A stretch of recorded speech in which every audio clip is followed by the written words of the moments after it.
All right, ladies and gentlemen, we've got one semifinal down. FXO Leenock is in your grand finals, and you can also catch him, the DreamHack winner finals as well, later this year.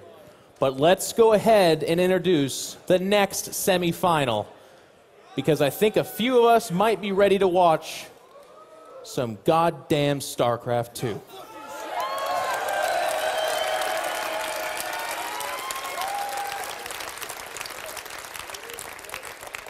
From Team Alliance, the Swede, NaNiwa, and his opponent, Evil Genius's Jaedong. Please welcome them now.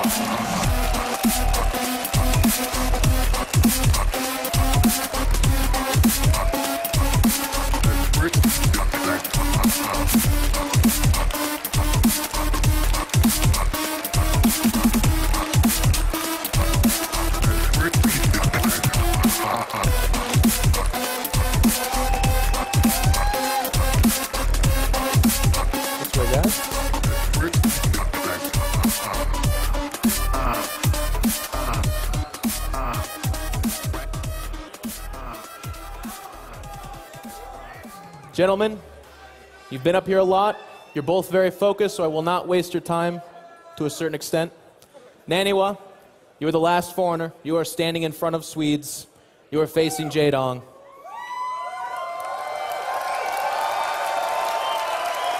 Are you ready for this?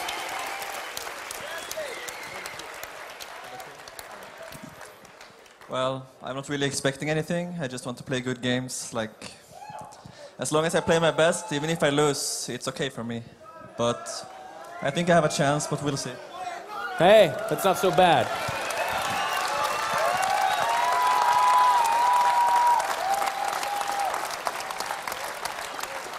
Now, Jaedong, NaNiwa stands in the way of your first major StarCraft 2 championship game against Leenock. Do you have any words for him? 나니와한테 말해보고 싶어. 빨리 경기하고 결승 빨리 하고 싶어요. I just want to get it done really fast and want to go to the finals. All right. Ladies and gentlemen, I watched these guys walk down that aisle, and I do not want to get in the way of this game any longer. Let's give it up for these two, please. Good game, good luck.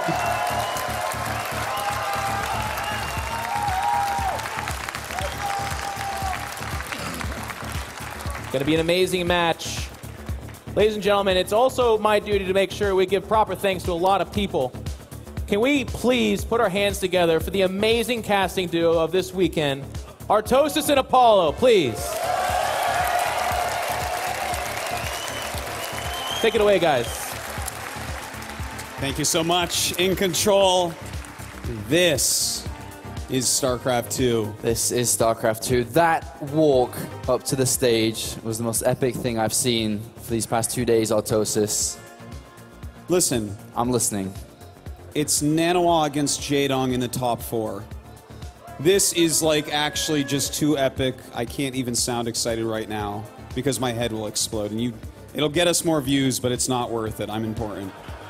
Artosis, this is going to be absolutely fantastic. One thing though, NaNiwa doesn't quite believe in himself to be able to do this. He's confident he's happy with just the top 4 finish. I don't think. Okay, maybe NaNiwa doesn't believe in himself. Do you guys believe in NaNiwa?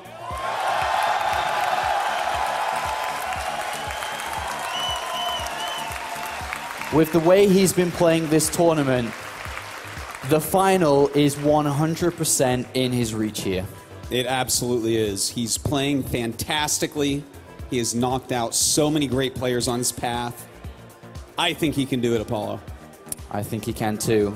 It's going to be a good series between Jaedong and NaNiwa. I didn't ever think I'd be saying that. Oh my God. In a cast. You know, I always knew Jaedong would play StarCraft 2 one day, but I never thought that a day like this would come. NaNiwa has been on top of the non-Korean StarCraft 2 scene for almost forever. He has always been able to battle against Koreans, but I feel like this is his biggest moment. This Can he surpass himself and knock out Jaedong? We will see, because Jaedong has brought to the table what nobody would have expected against Gumiho when they played just before, and he was looking great. He was. He's playing beyond expectation, really, because he thrives in circumstances like this. Yeah. He wants the pressure. He wants the crowd. He wants to be near the end. And that's where he plays best. Now, NaNiwa, you can kind of say the same for him. Some of the smaller tournaments and things don't matter to him like the bigger ones do. He's had deep runs in GSL. He's gone pretty deep in DreamHack before, but this is the real test. This is the real test indeed, and is about to begin here. Our second semi-final is starting. Down here in the bottom left, make some noise if you think he can win. This is E.G. Jaedong.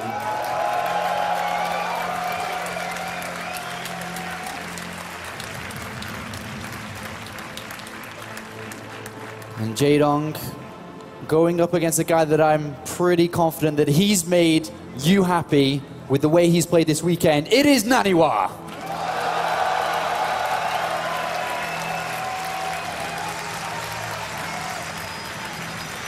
And that's one of the biggest things with NaNiwa. He doesn't want to disappoint these people that we see right here.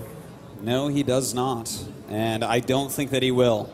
You know, he's done so well for himself this weekend and so well for Sweden. He's really represented. And I do think he has what it takes here. I'm not sure who I think is even going to win. What is your actual opinion on this, Apollo? I'm finding it very hard to actually make one when it comes to picking the winner between these two players. I have absolutely no idea. I don't even think I could. All right. You leave it to me. I'm going to figure it out. Just give me a minute. Okay. I think NaNiwa's going to take it. All right. Let's hope that wasn't an Artosis curse. It wasn't. Hope not. It wasn't. I called Jaedong last time. You did. Yeah. You did. You've actually, like I said before, you've been very good here in Stockholm. Let's see if that continues here. We have a gateway opening. We've seen this over and over and over again against Zerg players.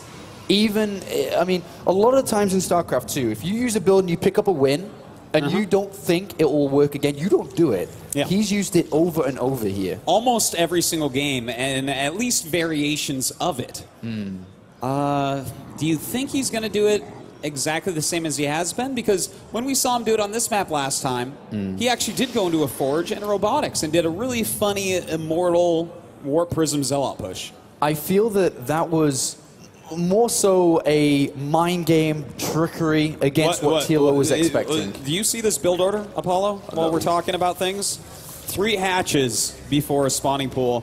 Jaedong is completely countering NaNiwa. Wow. Blindly countering him. This is a beautiful move because a gateway expand cannot punish this. Well, if you had gone for a Forge, you would have just probably cannoned both of the hatcheries, but... From what I've been told... Yes. Is that Jaedong's practiced with NaNiwa. Jaedong's played against this build that we've seen these past few days, and he's won a lot against it. He actually understands it. He gets it, and it makes a lot of sense that he's chosen this build knowing that NaNiwa would do something like this again. Yeah.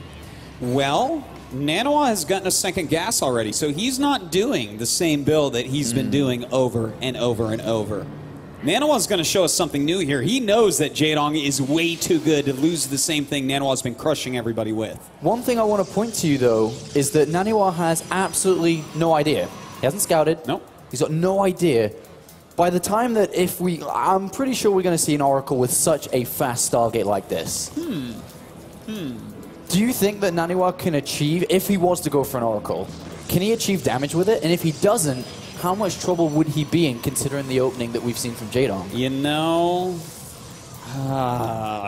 well, if he sends a Mothership Core into Zealot as well, he could get damage with the Oracle, but I don't know. I don't know that I like an Oracle against this build. But as you said, he doesn't really know what's going on because he's neglected scouting so far. All right, well, let's find out what's going to be made from this Stargate. As it finishes inside the main base, there is the Oracle. But, like, it's such a big factor that NaNiwa just hasn't scouted. He hasn't seen anything. He doesn't know what's going on. And, like you said, you don't like an Oracle against this. There's already 3 queens out.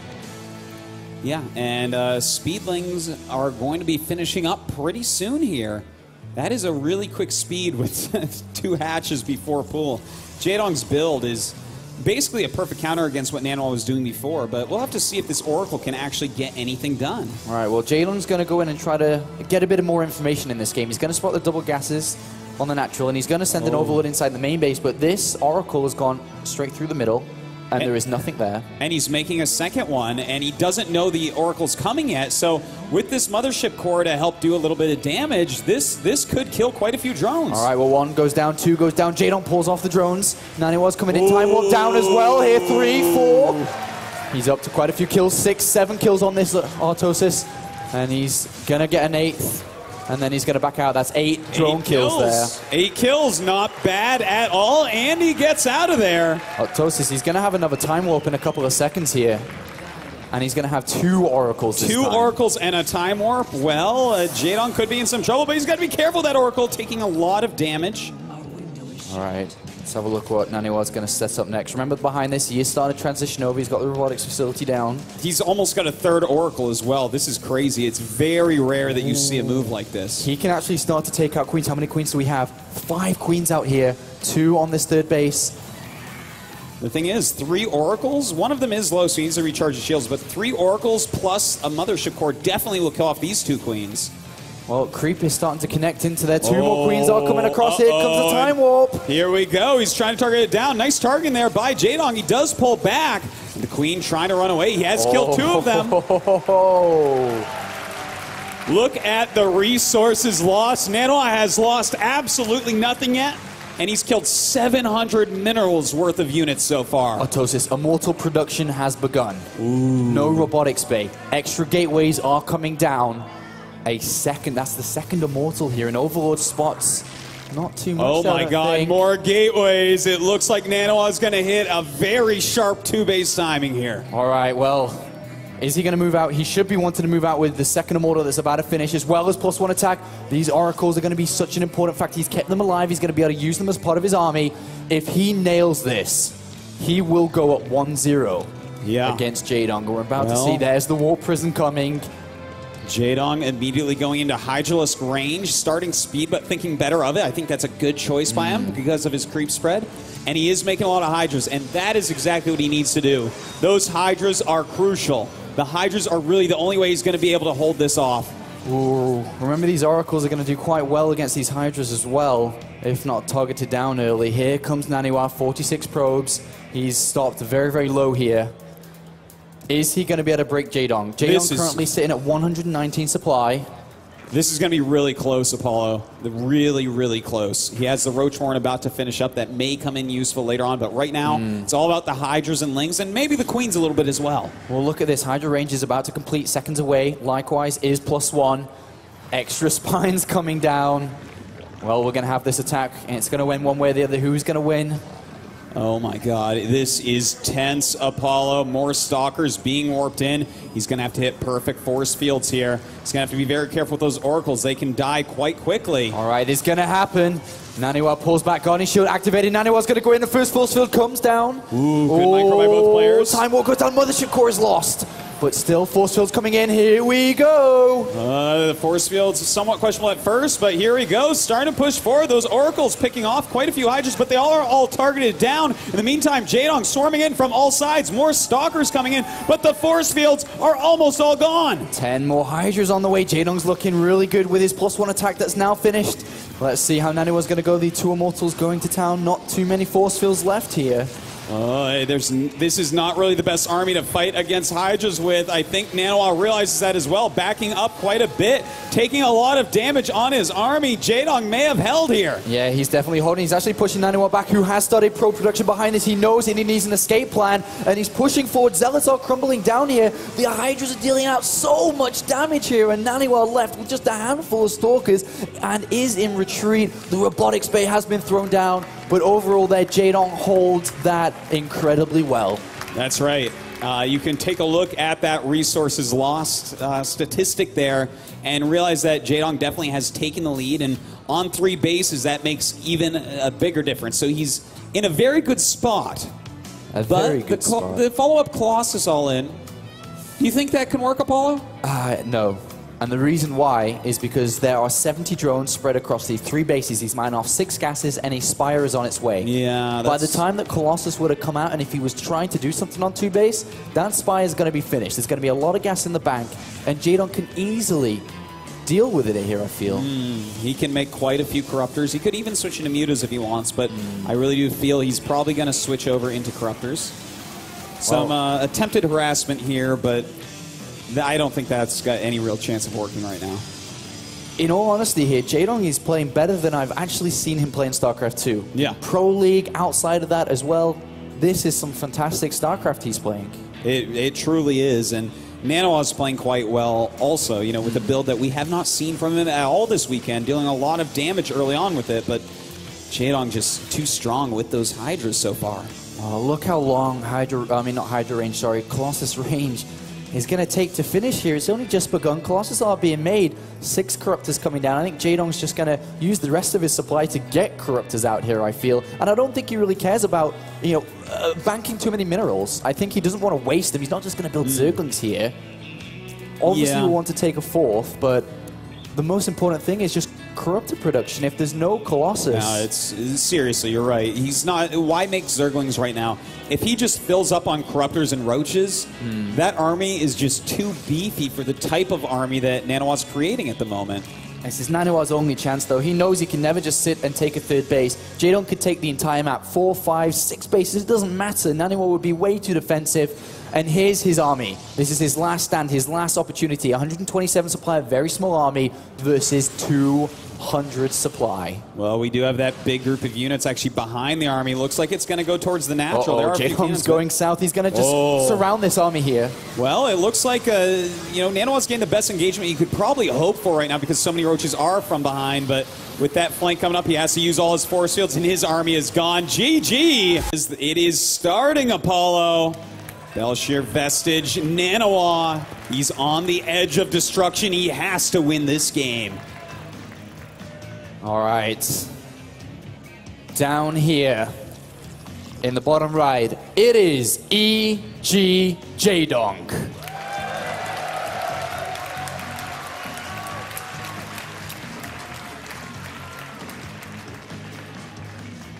Guys, I want to see how loud you can be. Give it up for NaNiwa!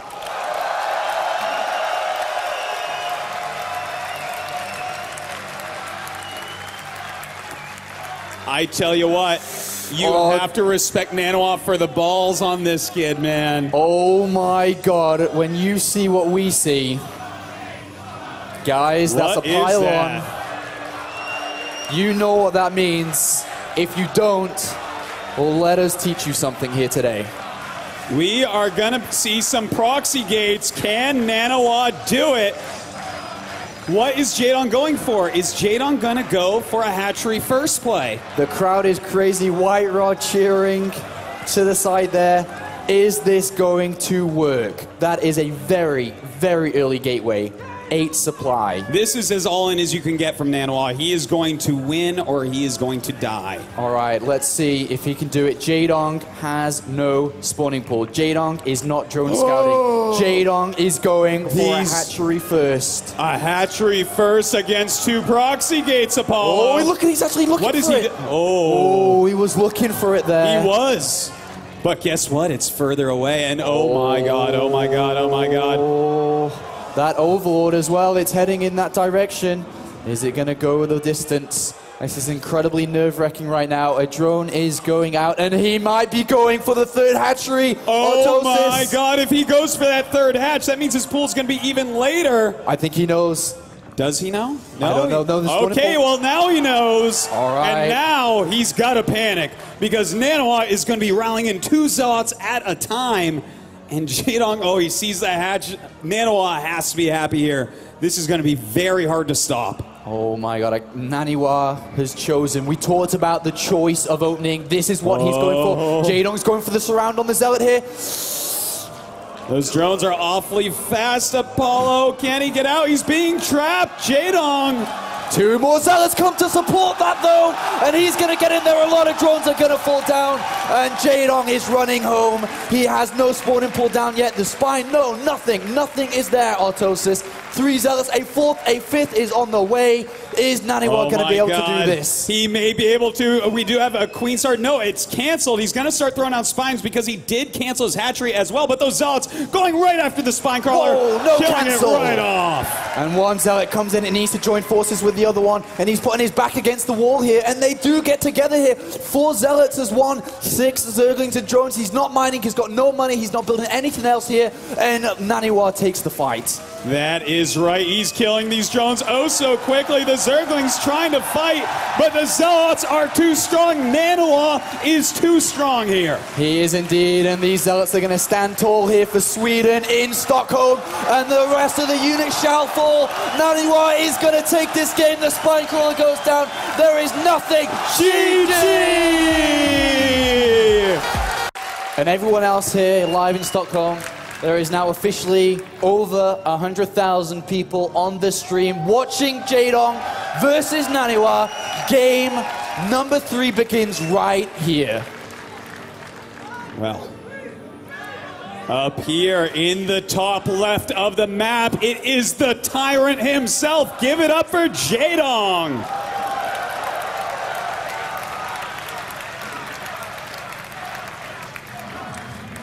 And down here, fighting for you guys out here in the audience today, it is NaNiwa.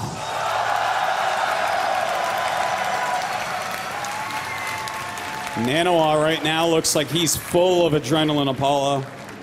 He is bouncing in that chair, eager to end Jaedong's run in this tournament. You saw his double fist pump after he nailed that game at the end there.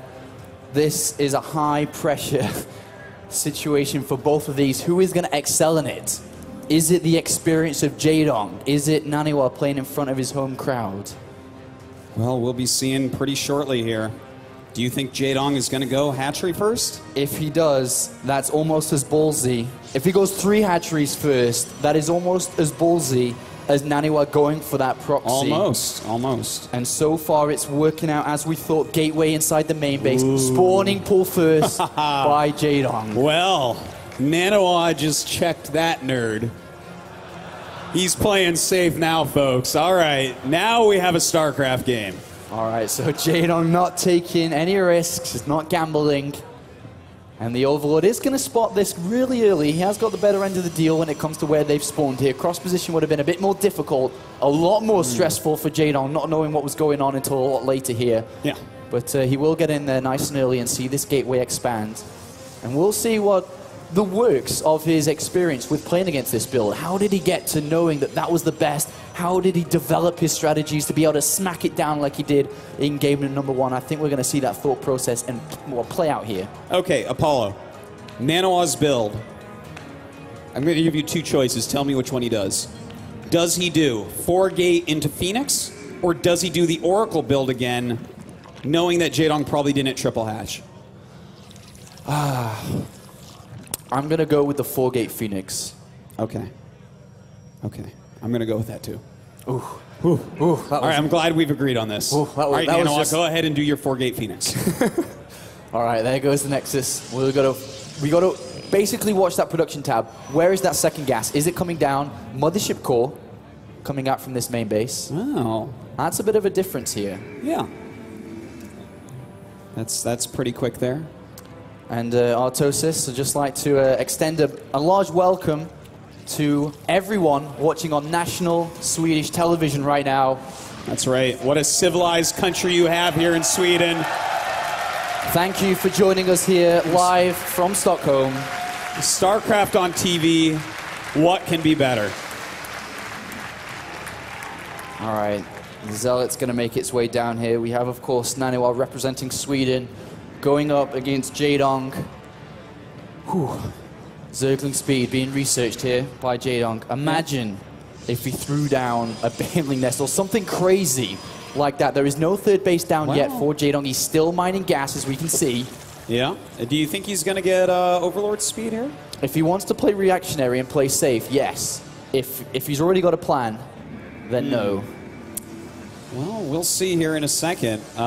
It looks like this is that exact build, Apollo. You were right. He's starting to push out. That Zergling speed is going to be done pretty soon, but he only has 4 Zerglings on the map. How long? When is he actually going to scout this? I don't know. He's got no idea at the moment. Oh, God. If he actually misses this... Oh, my God. This is actually a big deal. He missed that probe, I believe. No, he didn't see that probe. This is good for NaNiwa right now. He's still droning. What's Jaedong next going to build? He's got lava. What is it going to be? Is it drones? Is it lings? The crowd is chanting NaNiwa right now, I think. And what is he building, Autosis? Oh, my God. We don't know yet, Apollo. We'll see. Lings. Lings! It's Lings! He's building 1820 Zerglings. Okay, I'm not sure how much damage this can actually do from NaNiwa now. Does NaNiwa even go for it upon not seeing the third hatchery down? He knows knows that Jaedong's on 2 bases. It looks like he is going to go for it. As soon as Jaedong saw that probe, man, he decided that he will go for the utter defense. But there's no Zealots warping in. He's not doing it. There's no Zealots warping in. He's already got his Stargate finishing up. He's already taken his gases. He's cancelled it. This is a really win. Good. This is a win here, and he gets out just about. I don't think that's actually made it out. I think he saved the probe. so that's nice. Go back to mining for sure. There it is. Well, Autosis. Yes. We just called 25 Zerglings are out. They were forced. He forced those Zerglings. Those could have been drones. NaNiwa may have actually shown the probe up at the front on purpose. The level of mind games that we are actually witnessing here today is fantastic. And now we see double evolution chambers. The third base will go down for Jaedong. Phoenixes are already on the way here, as Jaedong will see. Double melee upgrades coming out from Jaedong. Are we going to see what Leenock destroyed Hero with just before? We could. Jaedong has done this strategy some in this weekend. But NaNiwa's seen it a lot. Does he know the counter? Does he know how to deal with this? Well, NaNiwa's heading straight towards the main base of Jaedong. He needs to find out what exactly he's playing against so he can start to build the best army, start to react accordingly here. And he makes his way and he sees the lair. He's looking here. He's not really coming in for drone kills. He's looking. What can he see? On the natural, he's going to go across the double evolution chamber. Is he going to pick up that this is Zergling upgrades? The third base as well, incredibly late here. You know what? He hasn't seen a Roach Warren. He hasn't seen a Hydralisk Den. I think he is going to pick it up. The Robotics Bay immediately thrown down as well here. Queen getting picked off, and this is going to be double lift here, so he won't be able to kill it in one, but he'll immediately pick it up again. Hopefully. He definitely wants to pick it up again, and he will pick up this loose Queen. Now, so if he's successfully identified what he's playing against, which we can presume he has, what is his plan? What is he doing? I think he's going to hit a Colossus timing. I do feel that's what's going on. You know, he's getting that Robotics Bay. And it's a while till Ultras, so if he goes with like 1 Colossus and a lot of gateway units, he can kill all these. Maybe. Oh, that was close. You got to get good force fields. Okay, good enough. Yeah, Jaedong going to retreat. Fields. Phoenixes have seen the infestation pit now. And going to pick off another Queen here, potentially.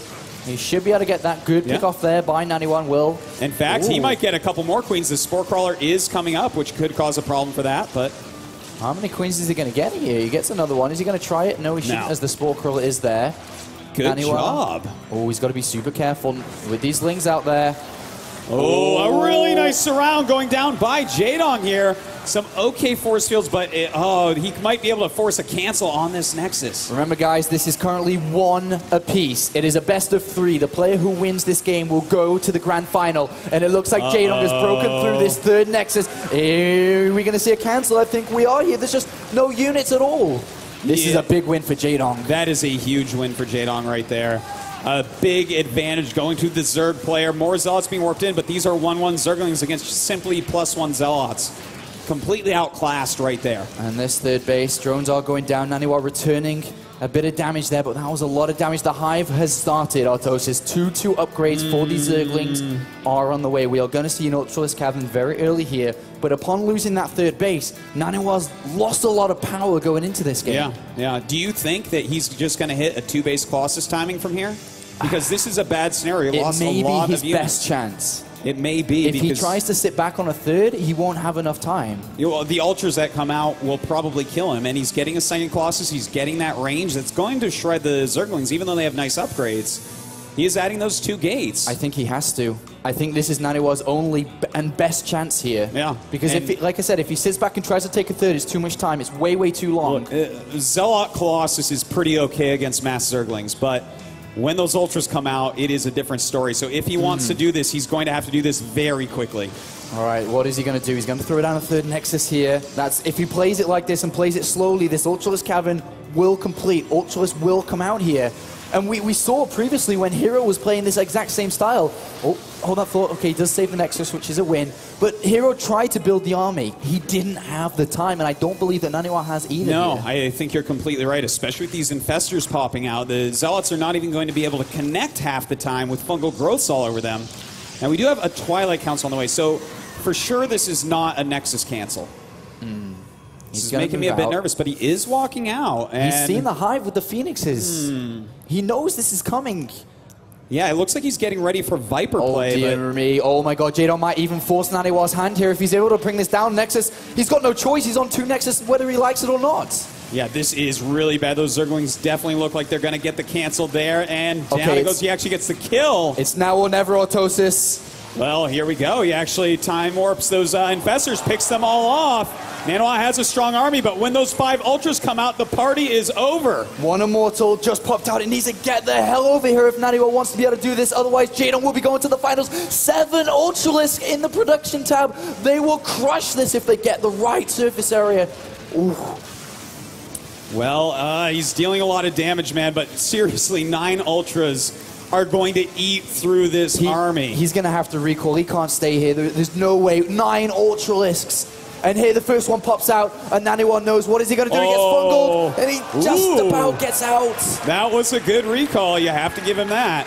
But can he hold on? He has 1 Immortal, a second one coming in. I have really bad news about this 3rd Nexus. This is going to be, what, the 4th time that it's going to be canceled or killed. I think we're going to be seeing Jaedong moving on here. This is going to be an incredibly difficult hold if somehow NaNiwa can do it. Look at the supplies. It's still 147 versus 154. It's not that big. It's not that big of a difference. Apollo, I think he needs to be making Void Rays right now as well. He needs everything he can against this ridiculous Ultraless force. There are 9, a 10th about to pop Archons, out. if they can morph, that's going to be the best thing in the world. And Jaedong is going to give the time. 3 Archons come in to help this out. Is he going to make the whole time warp comes down?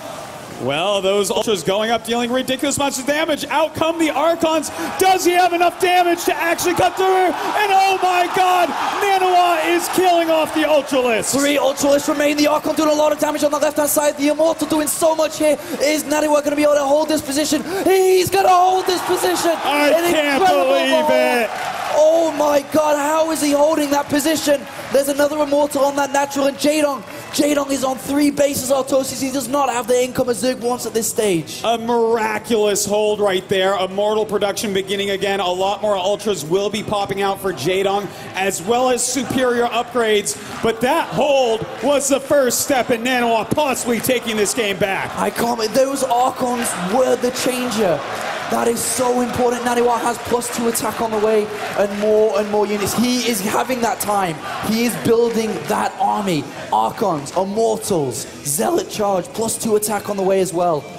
128 supply for NaNiwa, 144 for Jaedong. Remember, winner of this goes on to the grand finals. This Zergling run-by is not going to work. No Zergling run-bys are going to work right here. NaNiwa is not going to let them. Zerglings, in fact, not the most useful things, but ooh, a swarm host transition. What do you think about that, Apollo? I don't know about this Autosis because he doesn't have any upgrades for them. If we look at missile attacks here, they're not going to do that much damage. +3 attack is on the way. There's a lot of Colossus. There's Archons. There's a lot of splash damage here. Yeah. I'm not sure about this. I don't know. The Colossus is the most important part there. And you know what? We actually don't have any observers for NaNiwa. He may move out without any, in which case he could buy some time with them at least. NaNiwa is playing the game of his life right now. He's never achieved this big of a result here at DreamHack. Round of 8 is his highest finish. He's currently in the semi-final, looking towards a place in the final. A War Prison's coming out, Autosis. Yeah. You know what that means. That means the attack is about to begin. We do have more and more Swarm hosts popping out, though. And that does make me nervous. They're going to be very good against the Zealots, the Archons, and the Immortals, but he does have those 3 Colossus. And there we do see NaNiwa spotting the Swarm host in play. He doesn't care. He's just building Observer. He's still moving forward. This is a very strong army here that NaNiwa has. He currently has the supply lead 189 to 168. Can he do it? Moving forward right now. Fungal Growth did go down, but those Immortals dealing huge amounts of damage to the Ultralisk. Can NaNiwa cut through Jaedong's army? I think looks he's like doing he it. can. Oh my god, NaNiwa has broken through the front lines. All the Swarm hosts have gone down, all the majority of them at least. He's just waiting for that Observer to make sure he can see them with his next round. More units are getting warped in. Zealots and Archons. Are we about to see NaNiwa turn this game around and go to the Grand Finals? We will or may have another Swedish player in this Grand Finals in Stockholm. I think there's a good chance right now, Apollo. Right now, Jaedong is down by 30 supply. More Archons being added. He has an Observer, and he's moving forward once again. Oh, I think that NaNiwa is going to be able to do this. Jaedong goes for a counterattack. He knows he's in trouble. These Archons and Mortals and Colossus are moving forward. This third base is in a lot of trouble, but how can Jaedong stop this army? How can he stop what NaNiwa is presenting in front of him? Well, Jaedong did just pick off his Nexus, so Jaedong is not out quite yet. He's taken some more bases to the other side of the map, but up into the main base does go NaNiwa. Does he have a big enough army to finish this game? He's targeting down all the infrastructure. The main base shall fall in seconds. 8 Swarm hosts is what Jaedong's going to go for here. I'm not sure if this is going to work out for him. He's in a lot of trouble. Another Ultralisk Cavern is being made. Jaedong does, though, Autosis. He does have a lot of money in the bank. I don't know if that's going to help him, though. We will see, but NaNiwa is almost maxed out. Jaedong at 113 supply. The only thing he has going for him is the fact that he's still mining. And the Swarm host starting to go down. That is Jaedong's army down the toilet. 89 supply to 181. GG! NaNiwa has beaten Jaedong in the second semi-final, and he is going to the big grand final. Give it up for NaNiwa!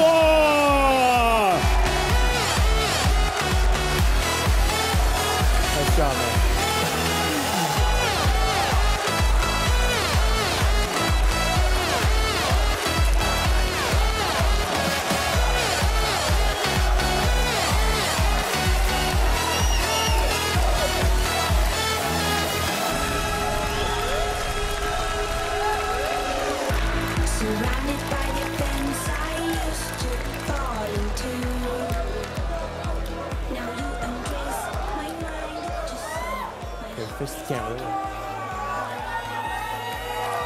Let's do it again. NaNiwa, ladies and gentlemen. Please.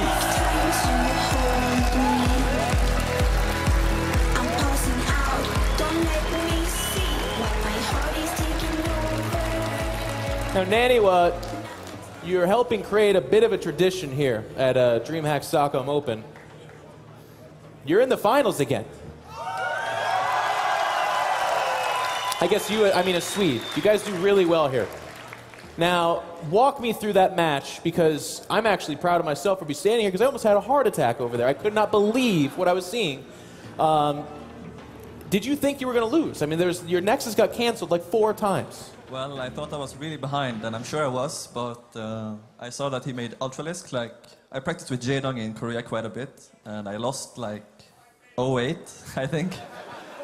And he did this build a lot against me, so I knew what was coming when I saw the double evolution chamber. So I thought that it's too early to give up, at least. So I'll try to defend it, and I got lucky.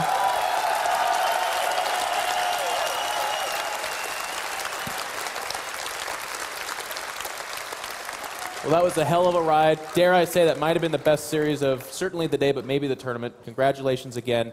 You are now in the grand finals of this tournament, and you are facing Leenock. This is something you've done before. I'd like to remind the audience that this guy has done battle with Leenock before in a grand championship situation, but this is a new game. It's a new NaNiwa. You are absolutely tearing it up. How do you feel going into this match against Leenock? Well, I can't really believe that I'm in the finals, to be honest. Like,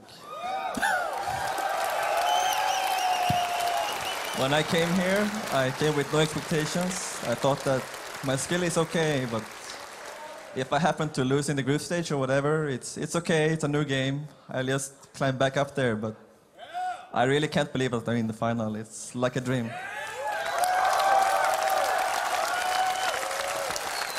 Well, NaNiwa, I think there's a lot of people here that want to see this dream continue. They've been behind you the whole time, and they're going to need to be behind you. Leenock is an amazing foe, but guess what? So are you, and we're excited for this match. Ladies and gentlemen, give it up for NaNiwa one more time, please.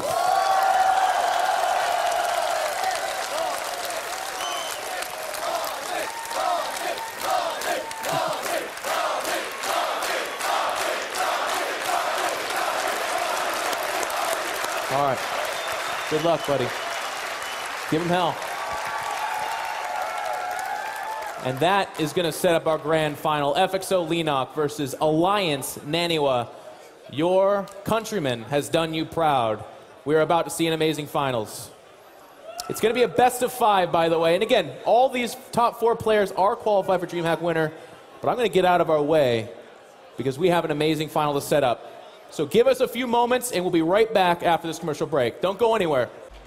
What a great semifinal we have seen here at the DreamHack Open in Stockholm. I'm together here with MC and Rice from SK Gaming.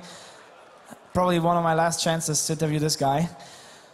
He has playing this. You have been playing this tournament. You didn't make it out of the groups. Do you have, like, why didn't you make it? 왜 졌냐고요? Because I'm so bad. And just, you know, last round 6-4, J group have many retire, so I wait that group.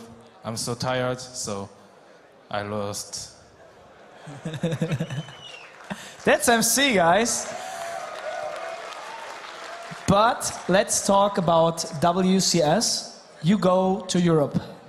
I hope most people know, but if not, they will know now. You want to go to Europe to play WCS. When do you come over, and what are your expectations?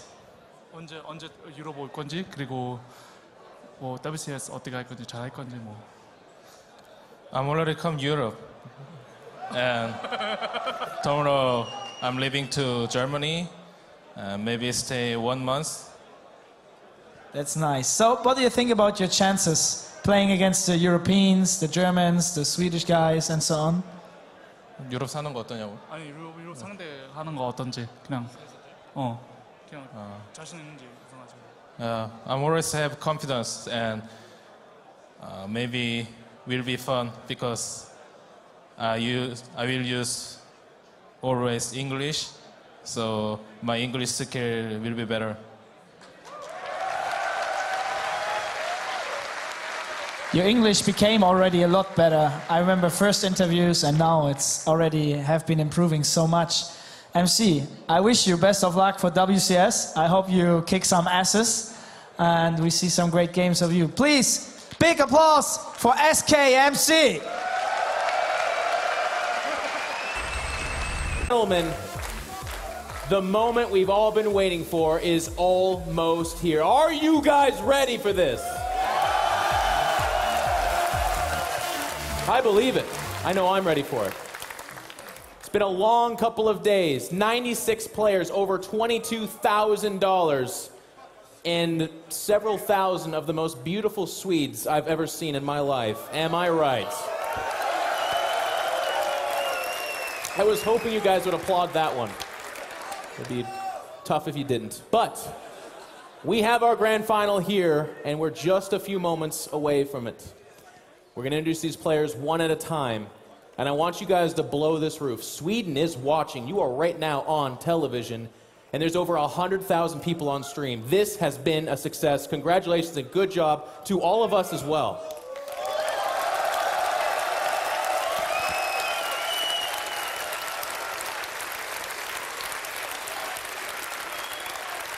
Stockholm, you have been something special. Let's give it up for our first finalists. Dropping only one map on his way here from Team FXO. It is Leenock.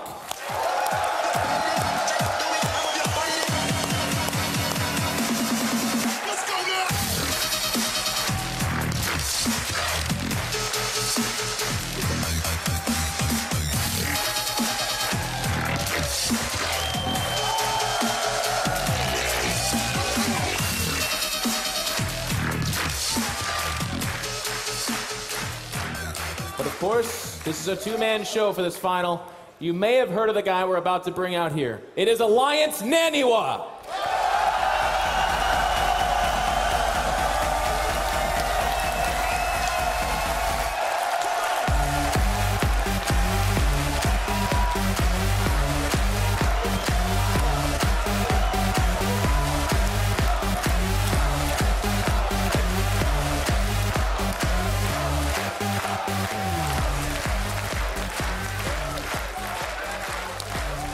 Joining me for the interview is the ever so handsome Select, a StarCraft 2 and Dota professional. World champion at some other games as well. You need to stop being so good at other games. But he's going to help us interview. Now, ladies and gentlemen, we have the final for us. I've just got a couple of questions for you guys, because you've been up here a whole heck of a lot, and I'm sure you're tired of me, for sure. I know this guy is. All right. Leenock, you have another Zerg versus Protoss. We've been seeing a lot of this Ling heavily upgraded style. Why? Yeah.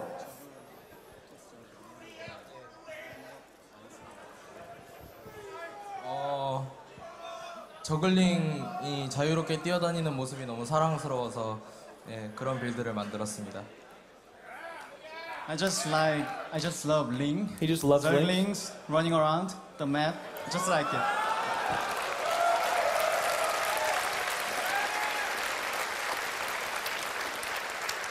Fair enough. Now, you have met NaNiwa in the finals of a tournament before. Do you remember that match? And if so, what are your thoughts on that and now playing him here as well?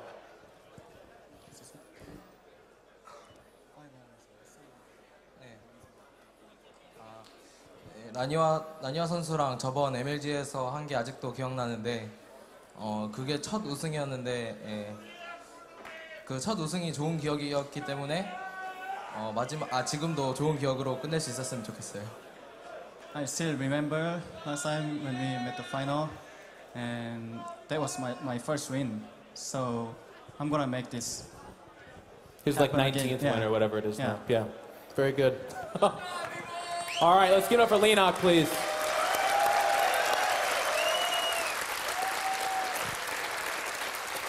Now, NaNiwa, you, yeah, we need the microphone, I suppose. You're playing in front of your countrymen. The TV is watching, the stream is watching. You've made it. You had talked about leading up to this moment that you were happy with just where you are. It's like a dream. Now you're in the finals. What words do you have for everyone watching and cheering for you so loudly?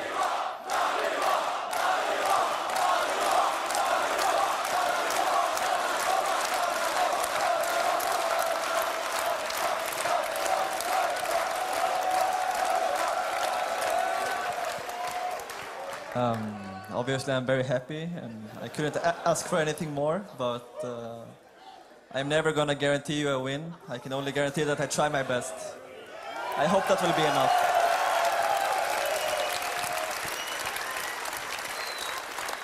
Sounds like trying your best is enough, my friend. Do you have any words for Leenock? He had said that he wants to make this his whatever win. He actually lost track himself. What does this mean for you, and what does facing Leenock right now mean for you? Well, I think this means a lot more to me than him, for obvious reasons, but Leenock is one of the players that I have the most respect for, so I always enjoy playing players who are equal to me or better, because it gives me a thrill, I guess. So I just hope we can get good games, whether I win or lose. All right. Now, NaNiwa, I have a special request from DreamHack. It just came in my ear. They would like you to say anything you want in Swedish. It'll be your little secret. Leenock and I will have no frickin' clue.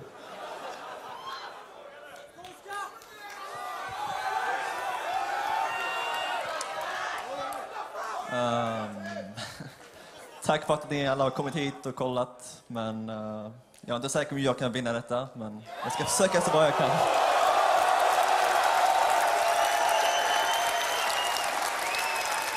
All right.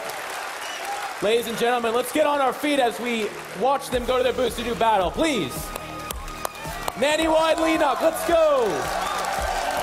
That's right. Countdown finishing up here. And it is time to lose your minds, everybody. Up here In the top left, we have FXO Leenock. Unbelievable run, only dropping a single map. Undefeated so far. Now, his opponent, spawning in the bottom left of this map on Star Station, it is NaNiwa!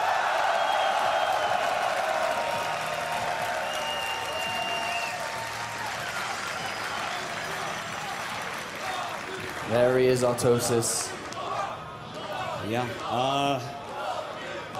So I think it is going to go ahead and probably be a gateway expand again from NaNiwa. As we can see, the pylon inside the main base, that's his choice of opening, choice of strategy to play out here. I'm going to ask the same question you asked me in the previous game where NaNiwa ended Jaedong's tournament. Do you think that it's going to be 4-gate into Stargate like we saw previous? You know what? I think it is. I think that that is a solid opening. It gives him the option, as he showed us against Jaedong, he doesn't have to do it. If he doesn't feel it's right, he skips it. And he forces you to make a ton of lings. It was a great move against Jaedong, and I think it's one that's versatile enough that he could do it again. I think a lot of NaNiwa's strategy has been revolving around timings, whether it be 2-base, can go longer. Leenock has demonstrated throughout this tournament that he doesn't lose to this kind of play. He is a very tightly defended Zerg play. He doesn't lose to these pushes. Do you think that NaNiwa will change his overall game plan, overall strategy against Leenock? Well, we'll have to see. You know, over the course of the best of 5, I think we'll see a lot of that. You can see right now the two players so intensely looking at their screen. You can see NaNiwa actually bouncing quite a bit. He has such an adrenaline rush here. It's been a while since he's hit a huge finals like this. And, you know, there's a lot on the line in front of his countrymen that he so badly wants to win for. He's competed in all but 2 DreamHack tour stops since it begun in 2010. His highest result finish was a round of 8. He's in the grand final right here, going up against a 2-time MLG champion, a GSL finalist. This guy is incredible. Well, let's have a look at what's going on here. A second gas was just this second thrown down inside the base of NaNiwa. Yeah, looks like he's playing a little bit different than some of the builds that we've seen. But, you know, this is still looking like what we saw against Jaedong overall. Mothership Core is going to give him a little bit more versatility. All right, so the Mothership Core going to pop out here. As stated, we do have gas being mined with speed, being researched for the Zerglings. 3 drones still in gas. We'll see what this means. We've seen a lot of aggression from Leenock in the early stages. I'm not too sure what to make of these 3 workers still being in gas here, to be honest with you. Well, you know what? I think he's going to go for quick overlord speed. It's something that Leenock has shown us he's really liked so far in Zerg vs. Protoss this weekend. And, you know, being able to scout exactly what NaNiwa's plans are, that's going to go a long way towards stopping them. With this Stargate coming down inside the main base here, do you think it can be Oracle play like we saw previously from NaNiwa? Yeah, I think it definitely can be. He did a great job with that before. And he did a great job with it against double hatch before pulling a ton of queens. So it could be even more powerful here. Well, nothing's been used of this gas yet, and he's starting to stockpile quite a bit. I'm interested to see if he throws down an incredibly early double evolution chamber, make use of that gas he's banking up. Wouldn't that be kind of cool to see? We'll see. He is making a lot of links. He could always do something a little bit crazy, but it looks like you're right, Apollo. Look at that. Really quick upgrade's going to be coming out. And we know we've talked about it quite a few times already, but I want to go over it again here, is that one of the weaknesses of going for a gateway build is that the forge just isn't there. But let's talk about this right now. This is a fake out from NaNiwa. It's not true. We've seen his build. We know there's a Stargate down, and Overlord is trying to find out as well. But he is forcing lings, but look, not that many. Yeah, you know, Leenock a little bit too smart for that trick. He's already seen NaNiwa try things like this before. He is running some lings down, but that sentry gets into the hole in plenty of time. And it's going to take a couple... He will force the force field down here, or is he? Well, NaNiwa's actually just going to take the hits and save the force field for later on there. Well done. The way that, if we look at that a little bit deeper there, why didn't NaNiwa use that force field? how has Leenock been playing some of his games super aggressive? That's right. If that force field had been used... What if Leenock had gone for a mass Ling bust there? Exactly. You know, the Phoenix is not going to be any use against that. So a good choice there. But the next Lings come up and do force that force field.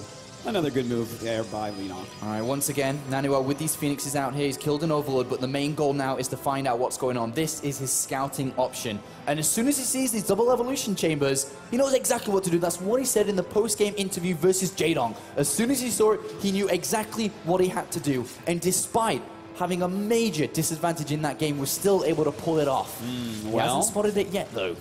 Yeah, I don't think he's quite seen it. He may have caught a glimpse of one of the evolution chambers. Yeah, in fact, he did see one of them, but we'll see if he actually figures this out. I think he pretty much knows what's going on, but you know what could be interesting is if Leenock switches it up. Yeah, get some Zergling upgrades, but what if he goes for something like, oh, say, Aspire?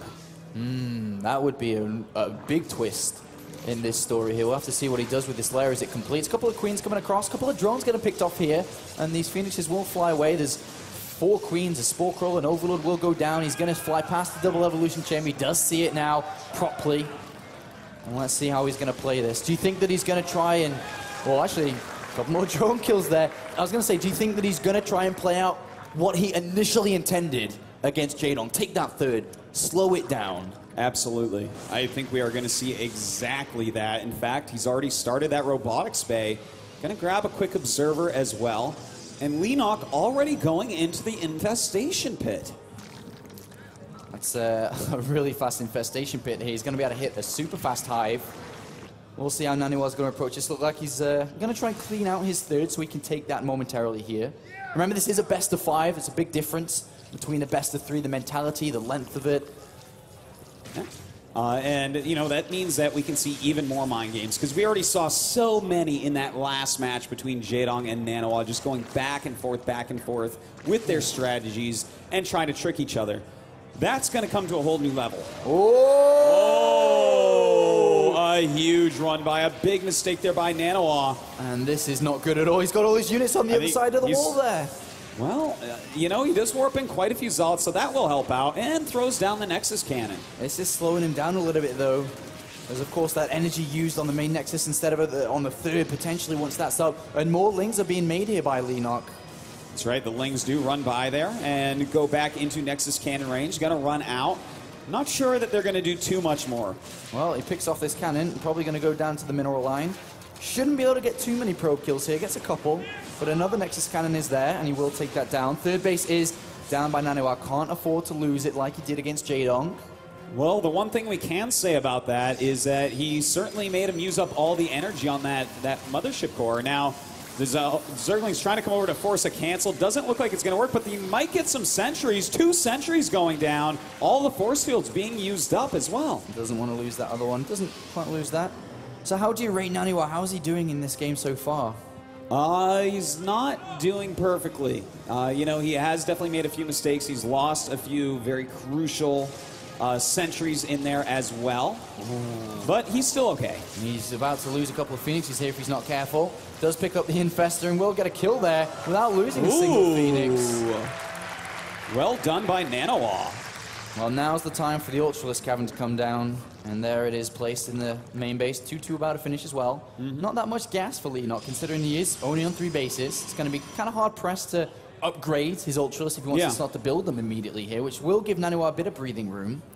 And NaNiwa's starting to move out a little bit. With the Colossus and all these Zealots, he's pretty good against Lings. And in fact, with that base there, hold on, the Zergling's going for a counterattack, but Zealots being warped in. NaNiwa, is he going to move forward? I think he's got his eyes potentially on that 4th base. No, he is going to come back as the Zealots that got warped in were not enough against these 2-2 Lings. Going to use his Phoenix energy. And he's going to pick up quite a few here. A loss of mining time, unfortunately, but not too many probes. Lost a couple here and there. But more importantly, that he wasn't able to snipe that 4th, which I'm pretty sure he was intended to do so. Yeah. Well, the Twilight Council is on the way, so we'll probably see a Templar Archives coming up pretty soon here for some Archons. Ultralisks are in production as well as 3-3, and I'm a little bit scared for NaNiwa because his upgrades are quite far behind. He doesn't quite have 1-1 yet. So, I mean, this is almost identical to the game versus Jaedong. Is NaNiwa further behind in this situation than he was versus Jaedong? Or is he, I don't know, it's hard to call. I feel like it's pretty close, but I think I like where Leenock is at a bit more. He wasn't forced into as many lings as Jaedong was, so I think his economy is just a little bit more robust. Well, the Temple Archives is going to finish. He needs to start focusing. He's got a lot of gas, Artosis. 1,500 gas. Wow, that's that is a lot Archons. of Archons. Oh my god. If he can get those in before the next attack, that's going to be absolutely fantastic. And look at that, a pylon wall. That's so good against melee units. They're going to have to run all the way around that. All right, well, it looks like these lings are broken the natural here. And, Leenock on the minimap is starting to make an assault here. The Archons aren't in this game yet. They're about to be morphed in. Where's the Photon Overcharge? There it is on the Nexus. Is NaNiwa going to be able to pull off another hold in the same location? I think he's going to hold right here for now very, very well. A lot of Zerglings going down. The Queen's kind of lagging behind these couple of Ultralists, but it looks like they could break into this base. Well, this is a bit of a different approach here by Leenock, going down to the natural. These Queens are left alone. One Archon, a couple of Archons going to target down this Ultralisk. It does fall. And look at this, those Zerglings being shredded so quickly by the two Colossi. A fungal growth does go down, but the Archon's doing some huge damage along with that Immortal. Oh, those Queens are just keep on transfusing that Ultralisk, keeping it alive here, and it is doing a lot of damage. Oh my god, so much energy on those Queens, and he's trying to target them down to lower that.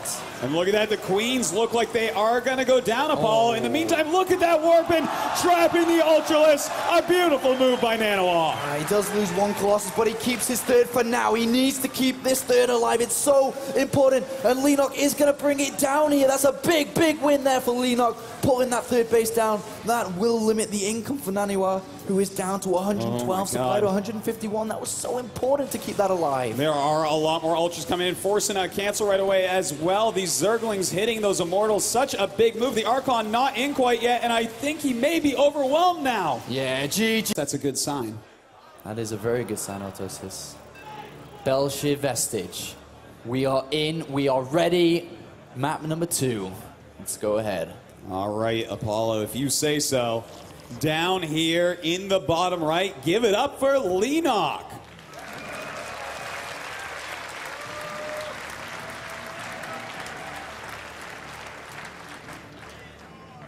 Spawning to the top left here of this 2-player map. It is the Alliance NaNiwa.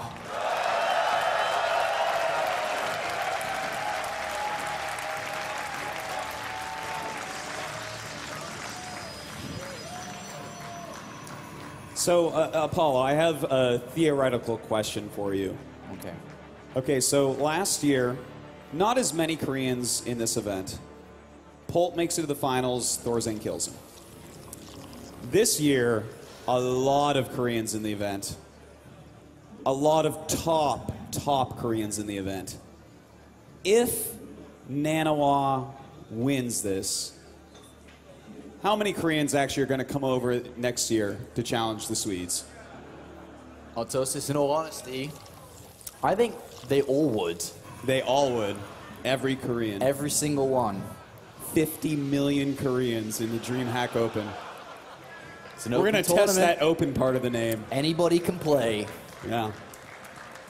We'll see how Hellspawn handles that one when the signups come around next year.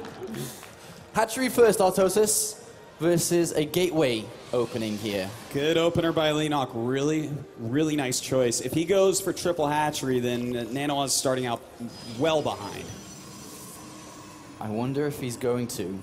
Let's have a look. I'm actually very eager. Look at that money piling up. We'll see. He's going pretty high in drones right now. No, Okay. My heart started to race there as he moved towards the left. Of course, the direction of the third to the left there. All right, so, you know, this is a good opener for Leenock against NaNiwa. I would say it does give him a slight advantage, especially since he's getting this gas so quickly. You know, NaNiwa is becoming a little bit more predictable. But, you know, he does look at the replay after each game. So if he looks at this replay and realizes, oh, okay, there's some blind countering going on again, he might be able to mix it up again in a different way, whether that's proxy gates or maybe a forge expand, something like that. Well, let's see what NaNiwa's going to do. He's clearly going to throw down his Nexus here, but the big difference between the two different branches he swings with this opening, does he get the second gas quite soon, or does he start to save his money for throwing down these gateways on the natural here? A second gas must clearly mean nothing other than a Stargate opening. Yeah. Unless we see something completely different. Completely different. Yeah, yeah. Well, he's gotten the mothership core without the second gas. So in the previous games where he was going for that really quick Stargate, he was getting the second gas before the mothership core. So it looks like he may go for the gates. Well, there is a probe hiding on that left-hand side here. There's the pylon on the natural. A sentry being built next. What is going through? I think it is the 4-gate coming up. 1, 2. And the third one, and look at that. Look at that Overlord. Right above these gateways and spots it as well. He wants to know exactly what's going on, and it is that 4-gate. So he's going to have to be very careful about his probes. Oh my god, look at that Overlord placement. He's watching for this probe. And he sees it. He sees it. Now what does Leenock do here? Well, he starts making Zerglings. But how many does he make is the question. We saw Jaedong overbuild, potentially. Yeah. We've seen other players underbuild and lose. It's a very good question, Apollo. It's because whoever figures out what the actual intention is of the other player first is going to get the advantage here. Well, only a couple of Zerglings have been built here. Is this a bluff? Is it real? Or are we going to see...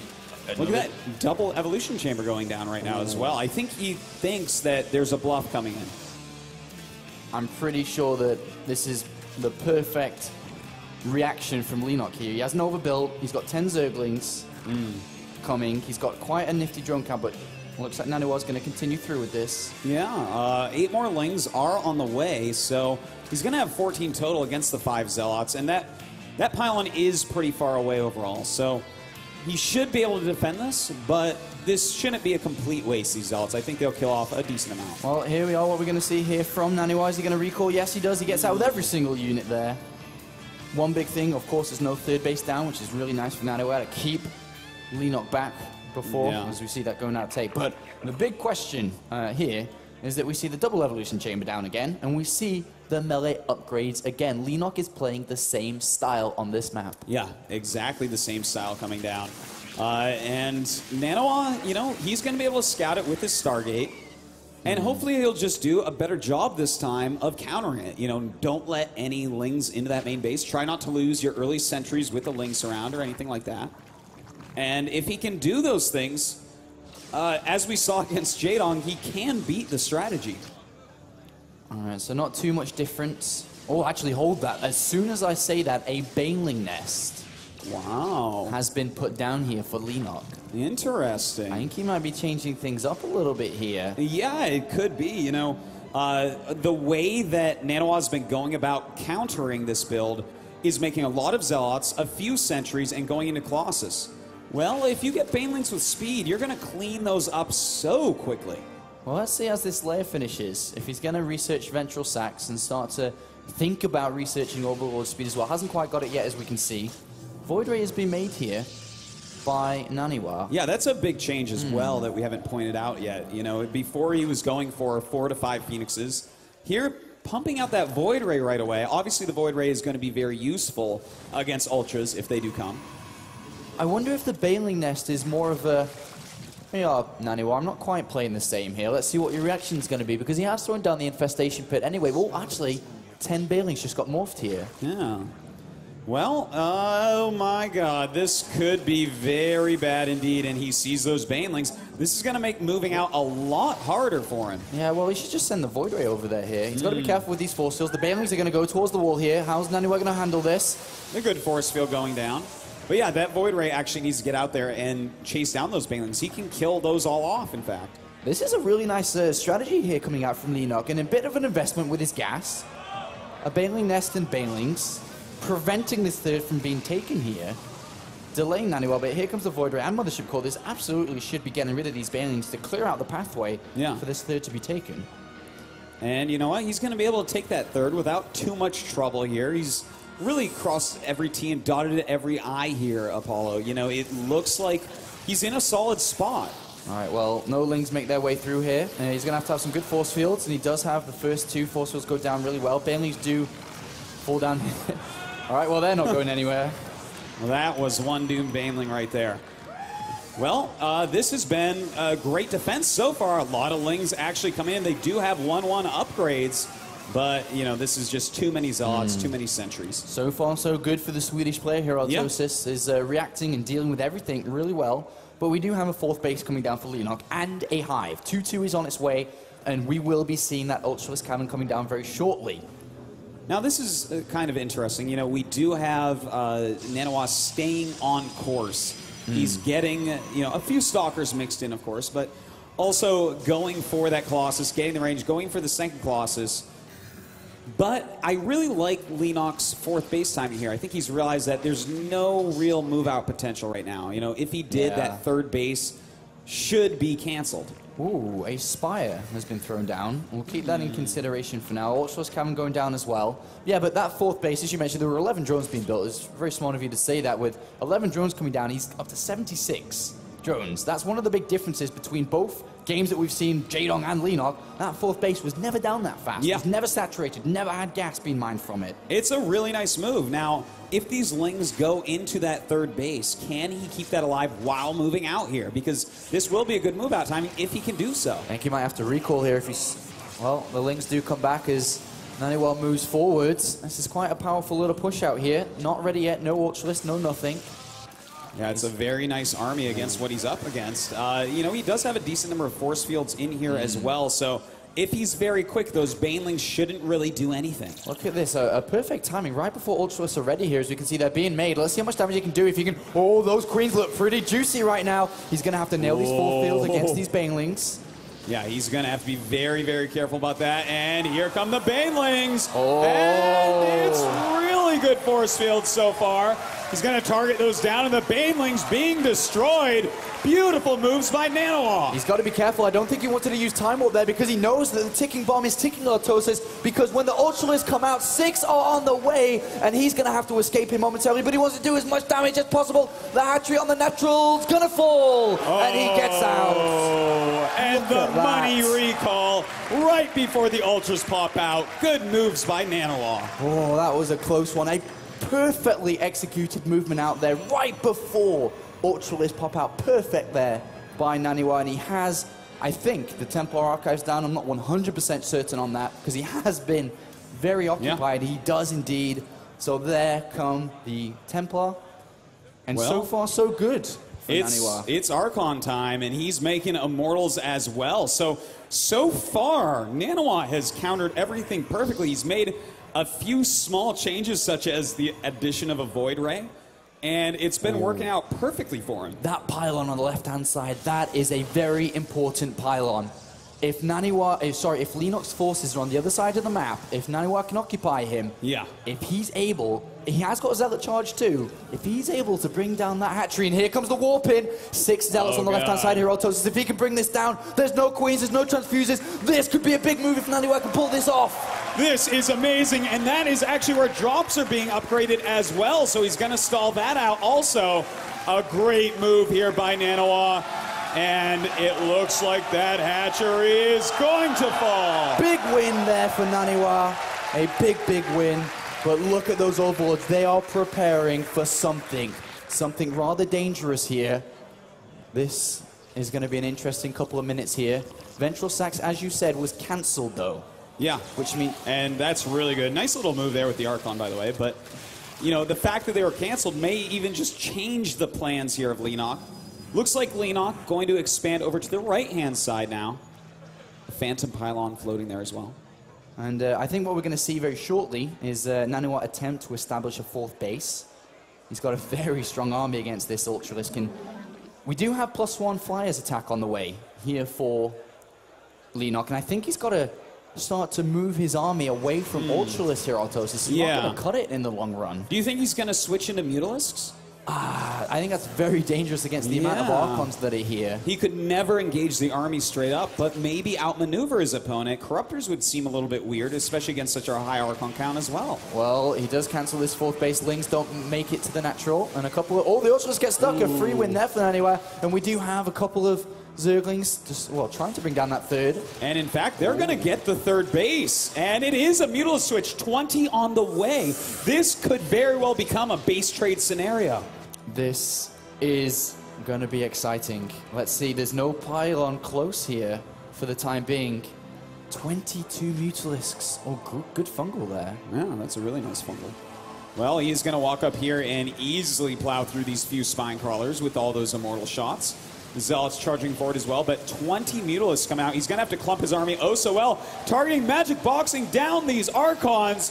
Beautiful moves with this Mutalisk, and NaNiwa could be in trouble if the Mutalisk can survive. Well, he needs to warp in more and more Stalkers here. There's not too many Mutalisks. They only have +1 attack here. +3 may, or +2 may be good enough for NaNiwa. Look at that, the Mutalisks fly away. 160 supply to 103. NaNiwa may be able to tie this series up right now. There's nothing. There's just Lings and a couple of Mutalisks coming. He just needs those Stalkers to come down and give some support to his anti-air units down here, and in fact they do join up.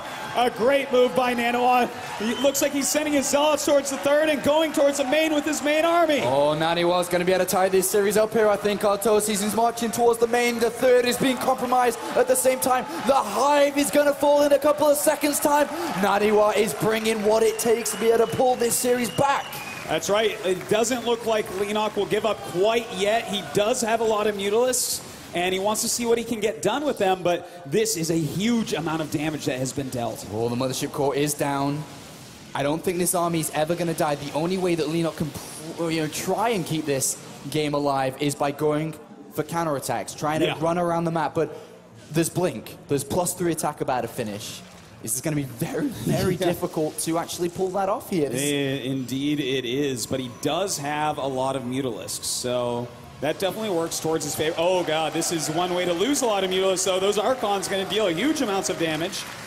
Well, what is NaNiwa going to do here? The Archon's doing so much +3 attack. The Mutalisks run away.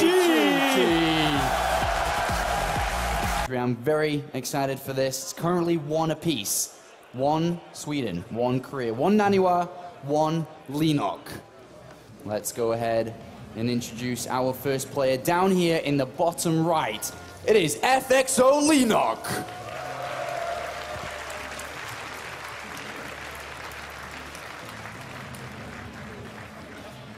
Up here in the top left, can he take the lead in this series? He needs your support. Give it up for NaNiwa.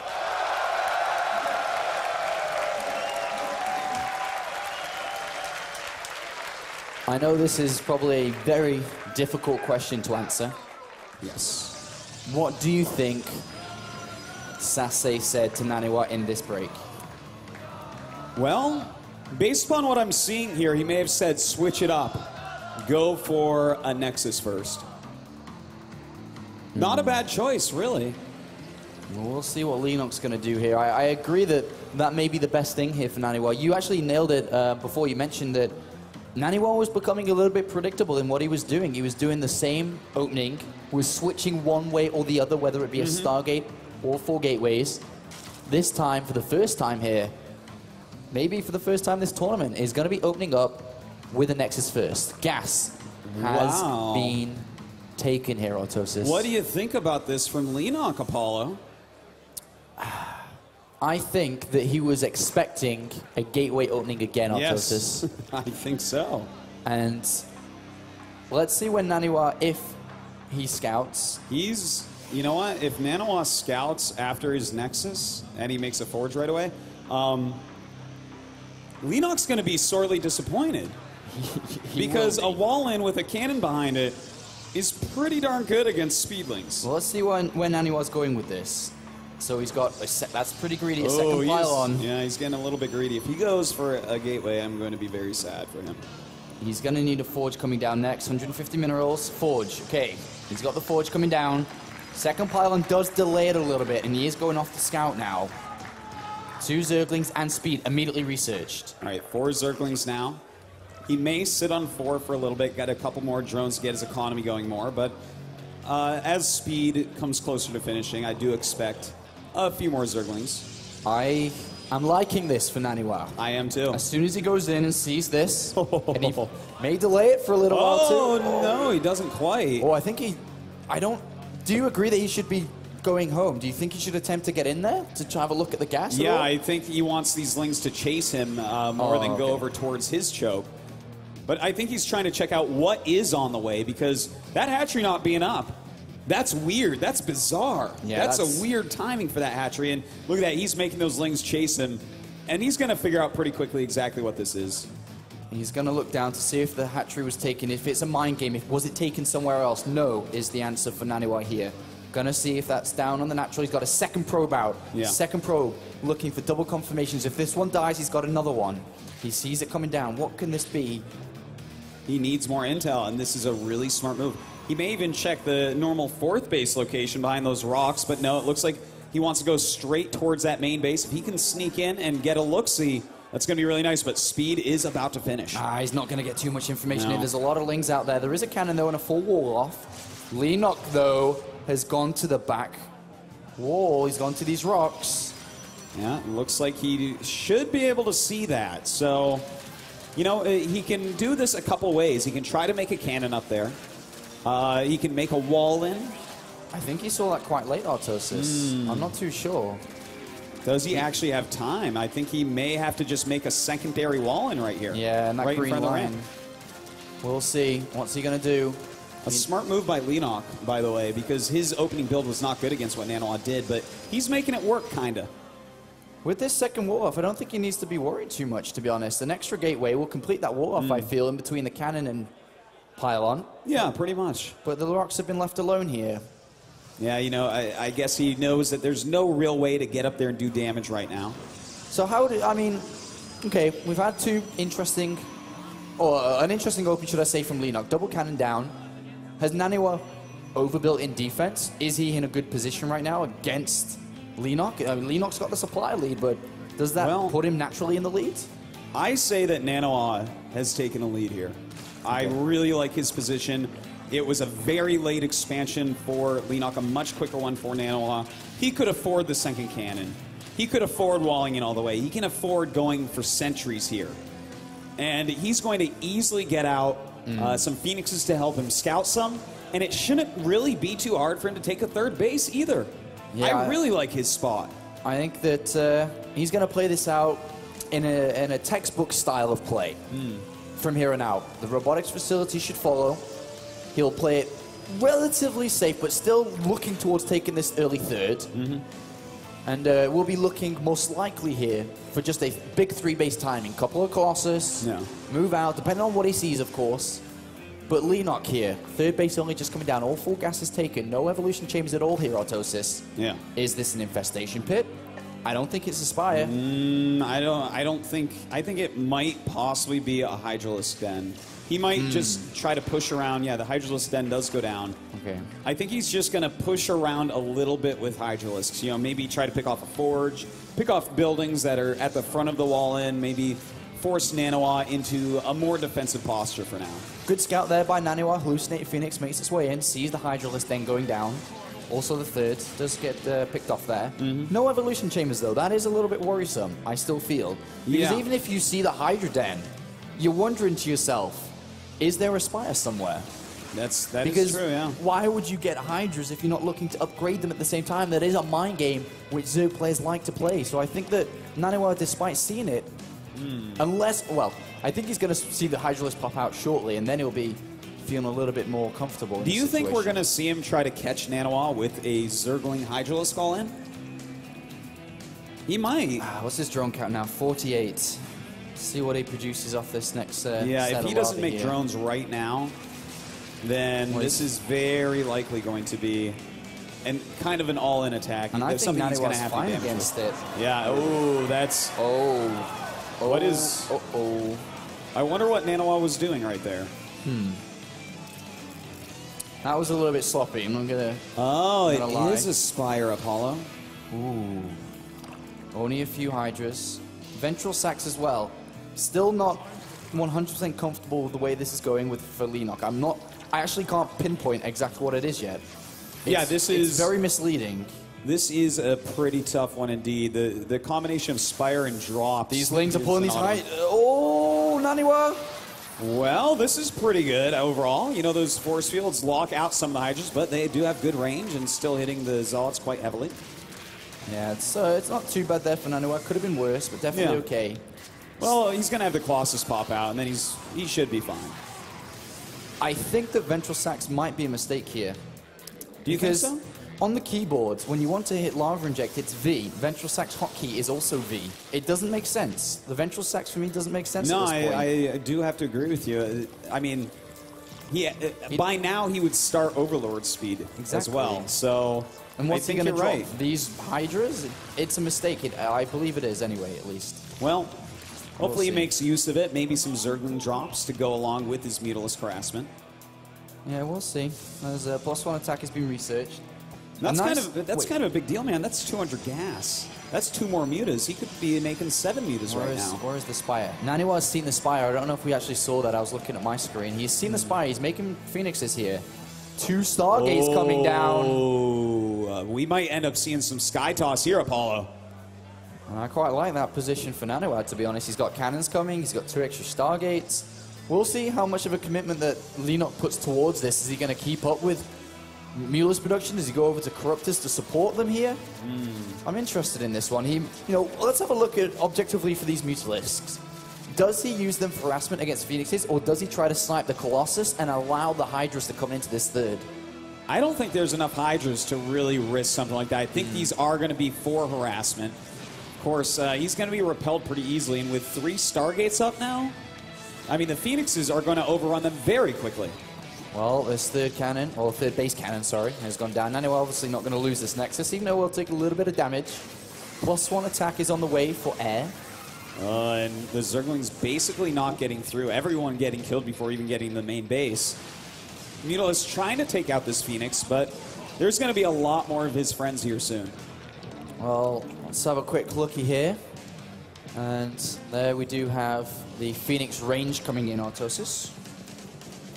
Also, +1 attack is on the way. He's already got 5 with 3 more coming out. And there's a big switch right now into Hydras. This is going to be really helpful against the Phoenixes, but, NaNiwa can always go right back into, some range Colossi. All right, sorry, I missed that, Artosis. Can you update me? Well, we have a lot of Void Rays just starting production now. News to me as well, and it looks like we're going to be having some sort of drop going down. Ooh, this is actually scary. This actually looks pretty cool here from Leenock. Forcing a lot of air and then going for Hydra drops. That is true. He might just drop into the third base and target the Nexus. Remember, though, these Hydras don't have upgrades. 3 Evolution Chambers. Mutalisk going down here, but I don't think that's the real problem here for NaNiwa. I think this is the real problem. But you know what? I think he may have enough if he just warps in a little bit more. He has a lot of Phoenixes. He can lift up quite a few Hydras. That's right, and, well, the Phoenixes are coming back. Oh, what a big warp in! Clutch warp in right there, trying to micro back, picking off some Overlords, but most of the Hydras do get out. Where are the Phoenixes, Artosis? Where are the Phoenixes? They need to come help out in this main base here. As you said, they can pick up a lot. They haven't been using their energy. They've been flying around killing Mutalisks, and here it comes. 1, 2, 3, 4, 5, 6, 7, 8, 9, 10. Boom! Every single one of them are going to get cleared up. That is a pretty nice defense, Artosis. Oh my God, NaNiwa looking absolutely fantastic. The supply is tied up, but I gotta say, I like the units that I've seen from NaNiwa a lot better. It's one of the weaknesses of a Zerg player that likes to switch around a lot with which units he's building. Where do you spend your money to upgrade? And he hasn't been anywhere yet, and now he's upgrading across the board. +2 Flyers attack incoming. We have all 3 ground unit upgrades coming in here. We also have a Roachhorn on the way. He's going to have to upgrade that. He's already gotten drops in speed. He's gotten all the Hydralisk upgrades. He is definitely spreading himself out as far as upgrades go. But even though spreading himself out costs a lot, Leenock's on 5 bases, Artosis. Yeah. He has a lot of income. Look in the bottom right in the income tab. That's pretty insane. He's got a massive amount of gas, a high amount of minerals. NaNiwa not doing too bad himself in the mineral count, though. Yeah, he's doing very well with it. So NaNiwa, you know, he's going to be able to start moving out, harassing, and taking a fourth all at once because he's getting this kind of sick unit composition that's so hard for Zerg to fight against. In the main base here, undetected. Is he going to try a hive snipe? That's a lot of hit points that structure has. It's going to take a lot of zealot manual work here. Well, with the whole army of Leenock moving across the map, this is the perfect time. 6 more zealots being warped in down there. Oh, he's going to go for it. There's definitely going to be a cancel on that fourth, but this hive might be going down. We'll see. It's being attacked, and Leenock is on the other side of the map. There ain't no creep on that side. He's going to forget about it. He's going to march forward. Blinding Cloud, and we're going to see Abduct probably coming in on that Colossus. He does have High Templar for feedbacks. Crucial ability here for NaNiwa to hit on those Vipers. Oh, here we go. Abducts going down. Some beautiful Abducts right onto the Hydralisk. A lot of this Skytoss army being killed off almost instantly. Storm is a Chrono Boost and a half away right now. A lot of damage going in the main base. If he can use these High Temple for Storm, and he's warping in even more, he's going to have a good time against this Hydralisk force. The main base of Leenock, there's a lot of stuff gone down there. I think it's the Ultra's Cavern, an Infestation Pit. Not quite the Hive, but there's a lot that's been destroyed there. Yeah, that was actually a very important move. And it looks like NaNiwa has stabilized. He has his Psy Storm. He's making some more Void Rays to help fight against the incoming Ultralisk. Of course, they did lose that Ultralisk Cavern. Yeah. So, right now we have 165 supply for NaNiwa. His upgrades aren't the best. Just +1 for ground, +1 for air. Doesn't have a 4th base yet. That's a high priority of his to get. Well, 4 Colossi and 8 High Templar. I don't care how many Hydralisks you make, you're not killing that. Yeah. Let's have a look now. We have 2 upgrades about to kick in. That's quite deadly here for Leenock. Storms, as you say, crucial. Likewise, Colossus. NaNiwa may not have the upgrades, but he definitely has the right units. That's for sure here. His composition is absolutely deadly. Let's see. It looks like Leenock coming up. He wants to get something done here. He has a huge bank. Oh, quite fast fingers there by NaNiwa to pull down those double time warps. But here comes NaNiwa. Double feedback's coming down. That's a good start to this fight here. That's right. He's still working on his unit composition as well. More Void Rays on the way, pursuing until the creep. And, you know, the thing is, Leenock can be wasteful still. You know, he has so many bases. He's still mining from 5 with very little harassment in that. And he's got a big bank, so... I actually think that NaNiwa needs a War Prison back in this game. He lost it. He needs to slow these expansions down. Because Leenock right now, with all these upgrades, 5 massive upgrades coming in. This is actually a nice harassment technique here coming in from NaNiwa, but I don't think it's going to be too successful here. And that's quite a lot of zealots that are going to go down. But with all these upgrades, all these Ultralisk, Leenock still has 2,500 gas in the bank. He can mold a new army around what NaNiwa is weakest in, and NaNiwa can't really adapt to anything here with only 200 gas available, and he's not maxed out yet. And it looks like he's going to go mostly for Ultra Hydra here with some Viper support, and that's a very powerful unit composition, but, you know, there's a lot of Void Rays, so if he can get rid of the Hydras with splash damage, the Ultras will be easy to clean up. Well, NaNiwa is going to swing around this right-hand side here. Leenock wants to fight. He's got a lot of money. He wants to rebuild this army over and over and over. Doesn't want to just throw it away, though. No. Oh, the Viper's trying to come in. They want to get some good abducts down. And are they going to come in? 1, 2! Oh! Big adopts there. Another one coming down here by Leenock. And that is a pretty good set of adopts. But, oh, good counter storms coming in by NaNiwa. Beautiful size storms indeed. But, you know what? Leenock killed, oh my God, 36 Mutalisks are on the way. Never mind anything else that happened. This is going to be crazy. Now, the 36 Mutalisks are probably going to want to fly right into the main base and take out Stargates because he already has the range upgrade for Phoenixes. He already has really good attack upgrades. If he can get back into Phoenixes, then Leenock's bank would have been for naught. Artosis, these Mutalisks have +3. Yes, they certainly do. This is scary stuff right now. I really like the way that Leenock's played this out really well. Yeah. Let's just say that from the get-go. He's banked a lot of money. He's built the right army now. Let's see how this is going to go down. Storm is going to be very important here. That is a lot of Mutalisks. He's got to be careful around the Archons and the Psy Storms. Oh my God, that is a death ball if I've ever seen one. And they're going to fly around, and with +3 attack, they're going to pick off structures immediately here. That is so many Mutalisks. As you said, the Stargate's key to take down. Temporal Archives is probably not a bad structure either. Yeah, in fact, even taking out that Fleet Beacon, everything dies so quickly to 36 +3 mutas. It is absolutely insane. Going after those Stargates as predicted. Very good moves going down.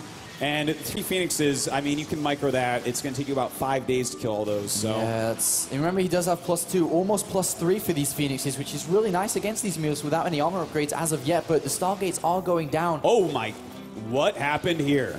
Well, a base went down, Artosis. Oh, okay, thanks. All right, well, Psystorm does go down, and the muta's being chased out a little bit, but for the most part, they're still green. If somehow NaNiwa can find a way to trap these Mutalisks, if he can corner them somehow, if Leenock makes a mistake. Well, you know, he's... Oh, a good Psystorm, but these mutas will heal very, very quickly. Archon's on the right, Storm's on the left. A lot of damage going down. Remember, these will regenerate relatively fast here. You know, a big problem here is that Leenock has a 4K, 2K left over, and he's going back into Ultras. And of course, Ultra's a pretty good counter to Phoenixes if NaNiwa gets those going again. And the counter-attack is not an option here for NaNiwa. There's so many spines in the middle. He's going to have to play defensive, and that is playing into Leenock's hands here. That hatchery snipe was important, and we're going to have a bit more damage going down in the main base here. These Zealots with +2 and charged him quite a bit. Yeah, they'll kill off all these Hydras, but the muta's coming back. At least this buys him a little bit of time to try to prepare a bit more. But this huge switch into Ultras, the tech switches of Leenock here have been absolutely fantastic. What does NaNiwa need to do to get on top of these? It's almost like harassment isn't the answer anymore because it's just too late. Yeah, and in fact, Leenock taking yet another map.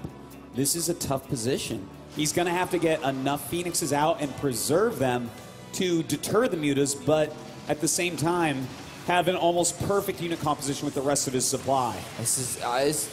Leenock is fighting too much money. I mean, sorry, NaNiwa's fighting just too much money here.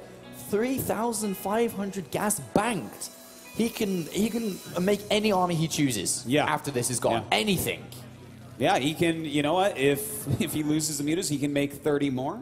If he loses the Ultras, he can max out again.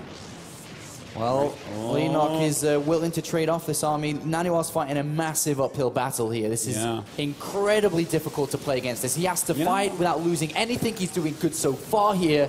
Well, Leenock has to be careful because if he goes in there clumped up with all these mutas, Psystorm is going to do a number on him, and there we go. Nice Psystorm going down. He's starting to pick off a lot of these Ultras as well, but the Archon's starting to fall. Yeah, they're starting to fall here. The Ultras are breaking through a lot of this army. NaNiwa dropping down to 115 supply. What are we going to choose to remax on? 21 more Mutalisks are coming out here. All the high tempo fall down. Leenock, as you said, is just rebuilding everything he lost there.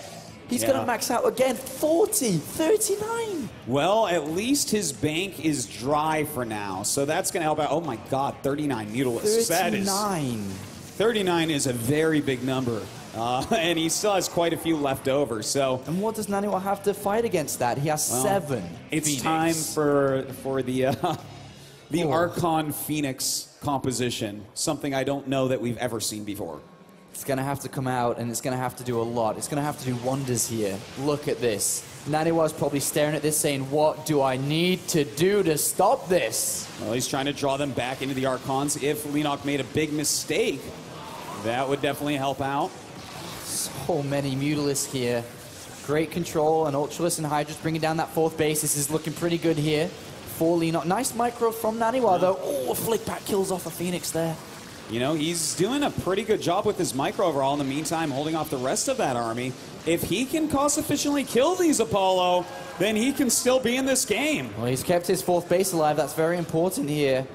Leenock is mining from another base to the top right. Phoenix count is climbing high.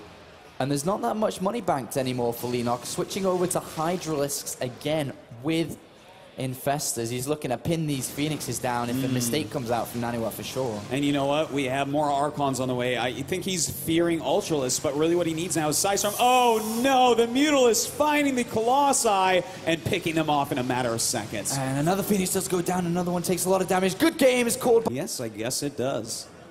All right, guys, down here in the bottom left, he might be the champion after this game. Give it up for Leenock.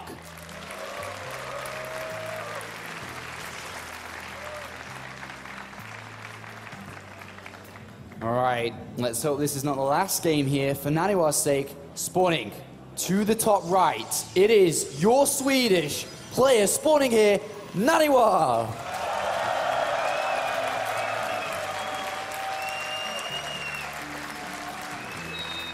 Nailed that intro, Artosis. That was sick. I feel like Tasteless is beside me right now. He would be proud of that one. Yes, he certainly would. All right. It's time to see what NaNiwa is going to do. It looks like it's going to be a gateway expand, man.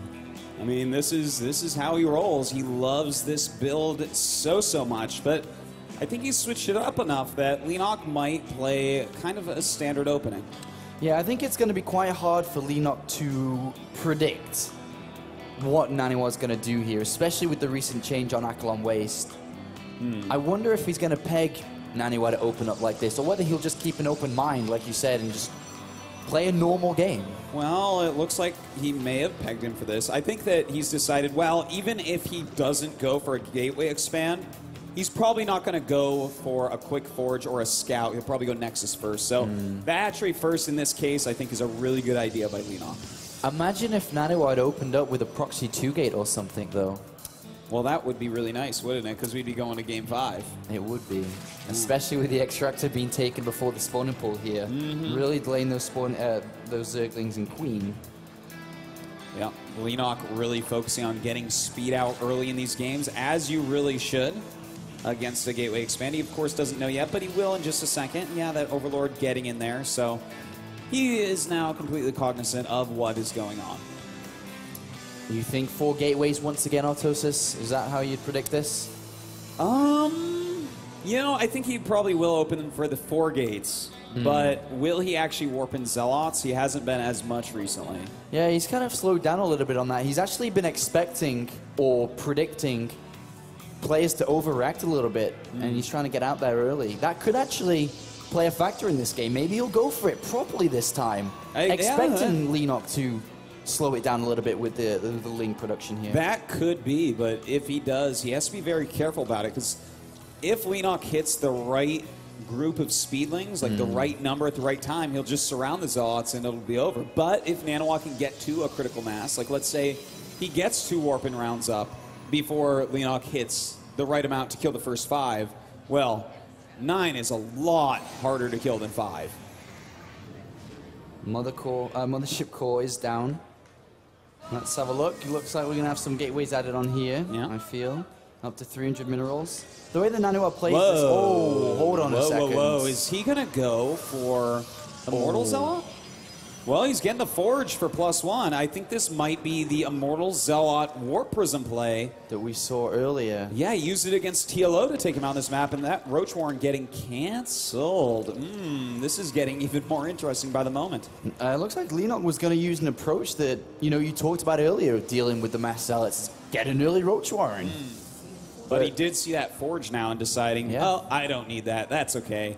Probably going to go into his double Evo Zerglings. He's favored that so heavily this weekend. Well, this is the same build that NaNiwa also used versus Jaedong, if I'm not mistaken. This is the game that Jaedong picked up. Yeah. I think my memory serves me right. I believe you're right. Okay, okay. Warp Prism starting this off here. Whoa. Okay, how many units does he have at the moment? He has one Zealot. gateway, and he's making a Warp Prism right now. Well, he has obviously another gateway finishing, but 2 gates for a Warp Prism is a little bit odd. I do wonder exactly what his plan is here with this. Well, Warp Gate research is about to finish, so he's going to have these 2 gateways to warp in 2 units of his choice. What are those 2 units? Well... I'm actually starting to understand this a little bit more, Artosis. Yeah? This Warp Prism... Okay, opening up the Warp Prism, I think he's still going to go for the Immortal push, by the way. Yeah. The Warp Prism before the Immortals The Warp Prism now is to lower the drone count, indirectly by forcing units out. Yeah. To slowly knock down from getting to a critical drone point where he's able to flurry out with units. Yeah, yeah. And if he's able to achieve that and keep the drone count low and then come with a follow-up afterwards, I think this might be smart. Yeah, I mean, it's a good plan here, and in fact, using that Nexus cannon. He hasn't really forced out too much, though. That's the worry here. Look, the Hydralisk Den is on the way, and that's what really scares me, because Hydras are going to eat through the Zealots and the Immortals alike. And because Leenock didn't take a third base, he hasn't been greedy at all. I feel like this may have to be canceled, this attack. Is he building Hydralisks, or is he saving for Mutalisks, Artosis? I'm not sure, but he is taking a base in the top left, and I think it's going to be Mutalisks. Because NaNiwa will not go up here, and if he's able to camp, and when I say camp, defend 2 bases with spine crawlers, mine from that base up there, have a little bit of extra income to support Mutalisk production here. Look at it. Well, you know, 5 spine crawlers. It's definitely gonna be Mutalisk, but this Warp Prism's coming out with 2 Immortals already in it. If he warps in 7 Zealots like he's going to do, he definitely can shred through those, but there will be Mutas on the way. The next warp in here is going to have to be... Oh, actually 3 Queens, a Transfuse available as well. The next warp in, how is he going to do this? Could he ferry into the main base? Well, it looks like he's going to try it. He's got to get those Zealots up there ASAP. Of course, the Immortals don't do too well against Zerglings. He cannot lose that Warp Prism. What's the next round of units? I think he's going to predict that Mutalisks are coming. I think we're going to see some Stalkers. No, it's 7 Zealots here. Mutalisks are on the way. He's going to try and overwhelm Leenock. Remember, if Leenock he needs to move those this, units. Okay, there you go. He's going in towards this layer right now. If that Warp Prism gets sniped by the Mutalisks that come out with the Queens, that would be very rough. But you know what? If he kills off a lot of drones here and the layer, then maybe he can get to a point where this was okay even if he loses it. All right, here comes the Mutalisks. What are they going to do? They've actually just popped out. The Warp Prism is being targeted down here. You know, he's got to be careful too, because we could see a recall coming up. Oh, the layer does go down. This is very tense. Is NaNiwa going to be able to push this through? He's 88 supply, 90 supply, +1 attack here is doing a lot of damage. Stalkers appear from the left-hand side. There is his anti-air. Beautiful move right there. He made it look like he was going to do a recall, but absolutely did not. Now sending his Zealots down the ramp here. He's got to target with the Stalkers. The Spines are going to want to target the Stalkers as well, because the Mutas are all that can clean this up. Where are this new set of warp-ins? He needs to warp in some more. He doesn't have that much cash. Remember, he's only mining from 1 there. These Zealots, though, are just shredding through everything. The Mutalisks are left alone, though. This is incredibly tense. Yes, you know, NaNiwa's doing damage, but no, he's not dealing with the Mutalisks at the moment. Can he get that hatchery? I'm not so sure that, trying to come down and get that extra hit. Can he get this hatchery? This is crucial to the game, and oh my God! Casting it as well. Look at that countdown. This is it. It is beginning right now, Artosis. The end is near. Down here, spawning in the bottom left of Whirlwind. Make some noise for the last time for FXO Leenock!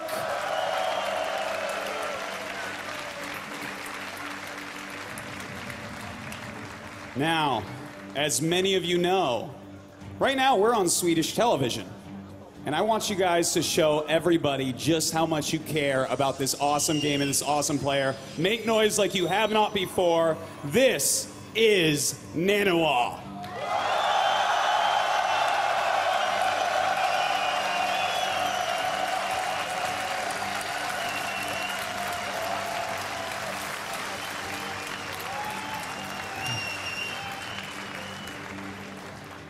Does he have what it takes now to be able to beat Leenock, a multiple StarCraft 2 champion, has earned over $200,000 playing this game? NaNiwa is one map away from being your DreamHack Stockholm champion, keeping this title in Sweden away. That's right. Yeah, I know. And I mean, if he wins this, well, you may as well just make this a Swedish tournament, Apollo, because they own it. Gateway opening versus hatchery first, the 2 builds of choice here. Remember, a lot of money on the line, $4,000 difference between first and second place. A whopping 750 WCS points for first place, 450 for second. And of course, that trophy on stage that we saw before going to one of these players. Leenock going to get an early scout with this Overlord. Yeah, a little bit fortuitous here for Leenock. And it's going to be what he's really expecting.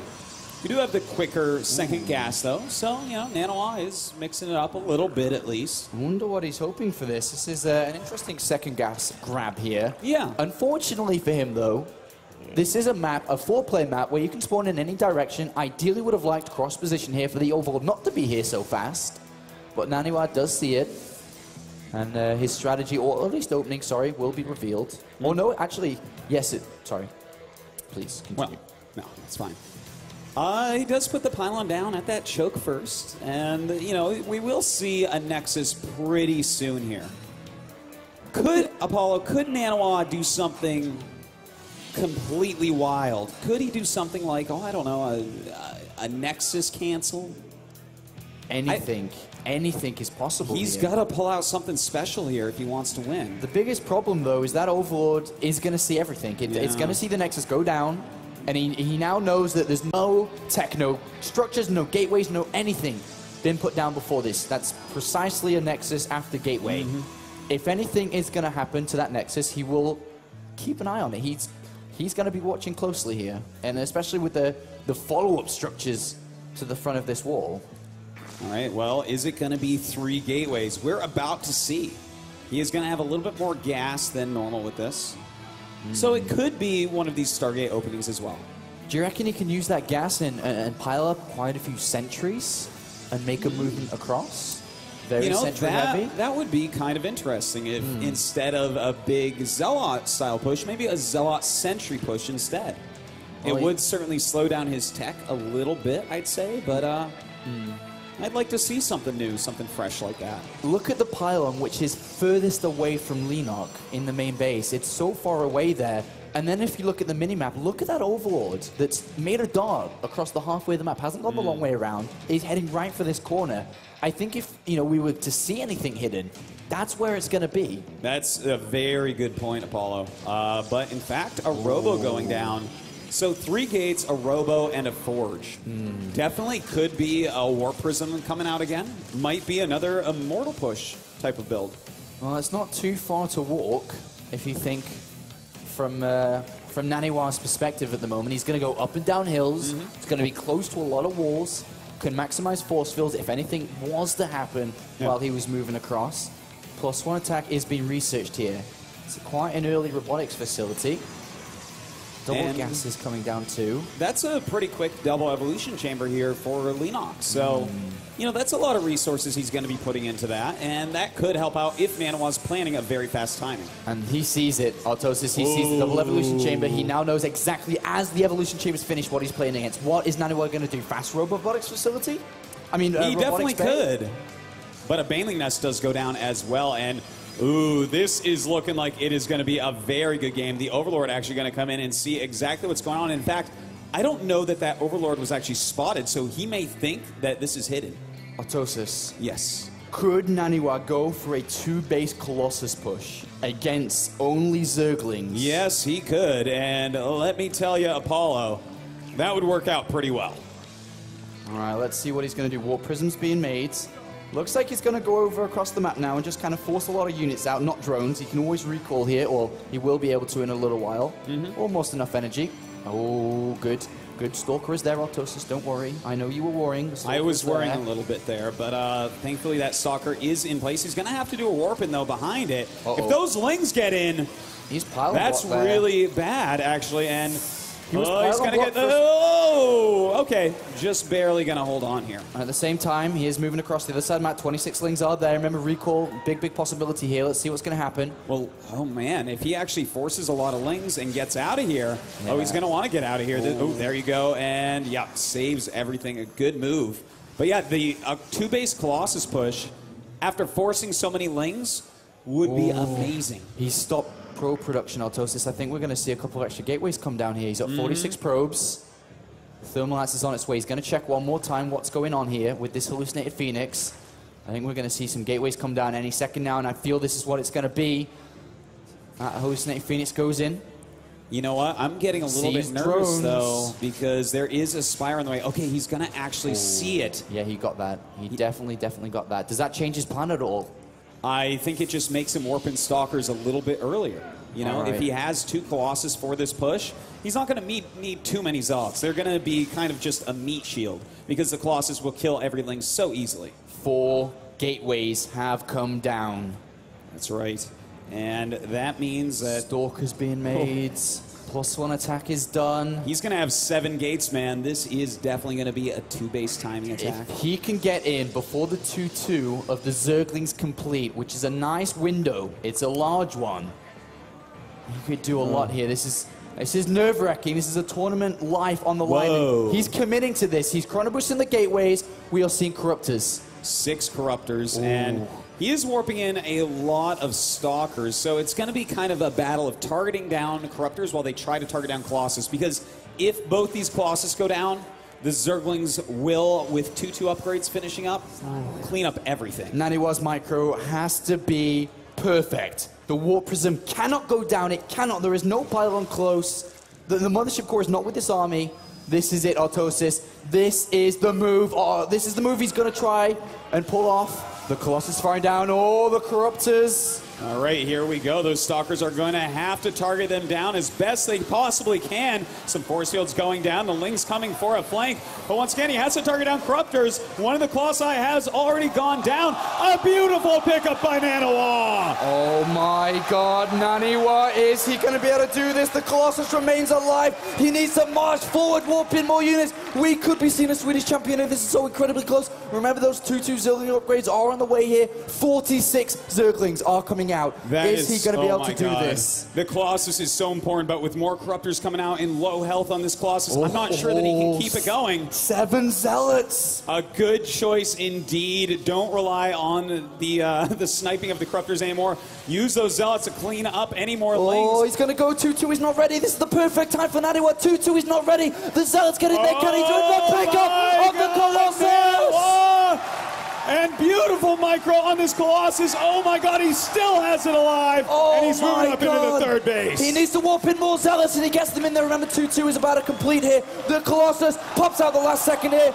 A beautiful warp in, but does NaNiwa have enough? 44 more Lings on the way. The Warp Prism's gone. He's got nothing to warp in with at this point. This is everything he's got. He needs to get another one over there. Needs to find some way. He's got a Twilight Council coming down at the same time. He needs to get into a corner behind the minerals or something, because a lot of Lings are on their way, and he doesn't have enough Zealots right now. No force fields available. Those Lings starting to do a lot of damage. Yeah, he needs to get those Zealots at the front, and they do get there. Lots of Zerglings are coming in. He gets surrounded here, and it looks like Leenock may be able to hold this off for now. A Hive has started in the background, and it looks like he will. Leenock with a superb hold. Wow, that was so unbelievably close. NaNiwa, that was close. Should have been dead right at the beginning, but his micro, absolutely fantastic. His decision-making on key. The thing is, he's playing against a 3-base Leenock going into Hive. Yeah, this is a good opportunity. Get the right units? A good opportunity to drone up now. 12 drones coming in. What's next? How does NaNiwa approach this? He's at 74 supply to 96. Well, it looks like he's going to go Charge Lot, Archon, Immortal. Look at how much gas he has banked up. Oh my God. 1,300 through all those Zealots he's made. If he goes with a secondary wave, Zealot Archon, he can make about 10 Archons. Well, 5 Archons. That's a lot of Archons still. 10-5, it's basically the same when you're fighting Zerglings. Autosis, there is still an opportunity here. This is not over yet. The Mothership Core is a part of the army this time around. It has double time warp, +2 attack, being chrono boosted out. There's the wall off. This is it. This is NaNiwa's second chance. Yeah, and this needs to work. He needs to get something done. The Ultra's Cavern is on the way. He can deal with Ultras in low numbers with this army, but he needs to get out there and do some damage right now. All right, second wave coming across here. A lot of Zerglings being made 40. He's not going to be able to do anything there. The Mothership Core left at home.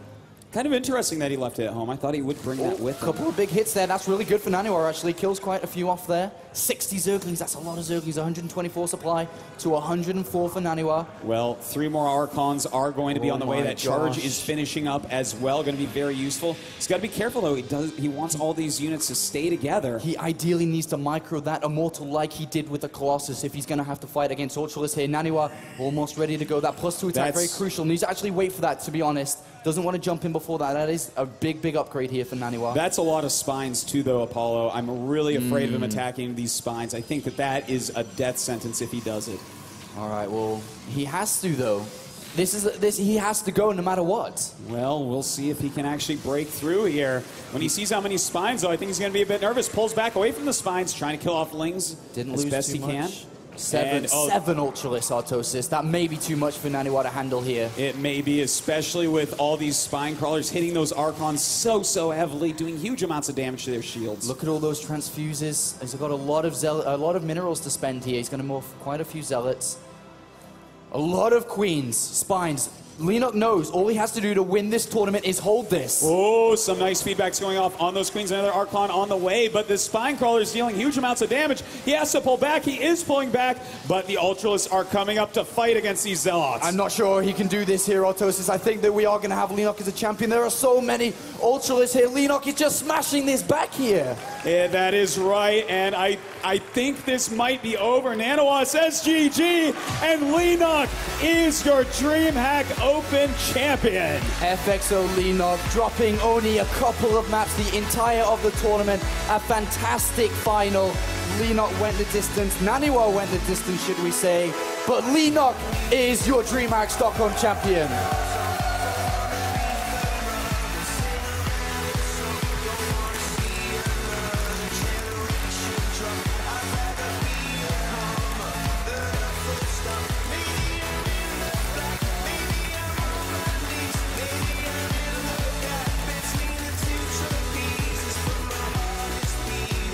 Well, ladies and gentlemen, I know that it's a bit of an odd feeling, but let's show the respect that Leenock deserves. He is your champion today.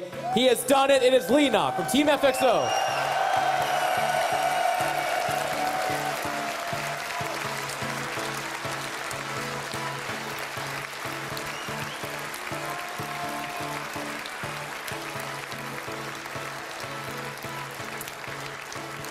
Now, this is the closest series you've had in this tournament, absolutely. Did you at any point in time in this game think that maybe you have lost it?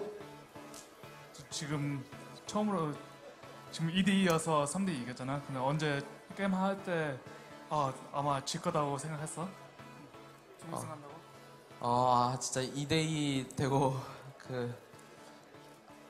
마지막 돌개바람에서 거신을 못 잡았는데 타락기가 다 죽었을 때 설마 진짜 준우승하나 생각 조금 했어요. Actually, after the 2-2 and the last map, when actually all his corruptor died and the Colossi didn't die, he was like, oh man, I might lose this? That was the thought. You got very close there for a little while. Now, you've just won DreamHack Open Stockholm. I know that one of the traditions for Koreans oftentimes is to go buy their team dinner. Is there anyone at home in particular that helped you train for this, or any kind of special thanks you have that helped you carry to victory? 한국에서 한국 선수 우승하면 팀원들 밥 사주잖아. 그리고 이번에 너 여기 드림하ck 오기 전에 특별히 너 연습 도와준 분이 있었는지, 그리고 또 감사할 분 있는지. 일단 한국 돌아가면 제가 맛있는 고기 사도록 하겠다고 일단 팀원들한테 약속하고요. 그리고 연습 도와주는 항상 잘 도와주는 우리 팀은 저그 테란토스들, 그리고 또 항상 응원해주는 감독님, 코치님, 그리고 부모님한테도 정말 감사하다고 전해주세요. Well, first of all, you're gonna promise his teammates that you're gonna buy some really nice meat for them, and he's thankful to his teammates, officers, and his coach and his parents who always are cheering for him and supporting him. Very good.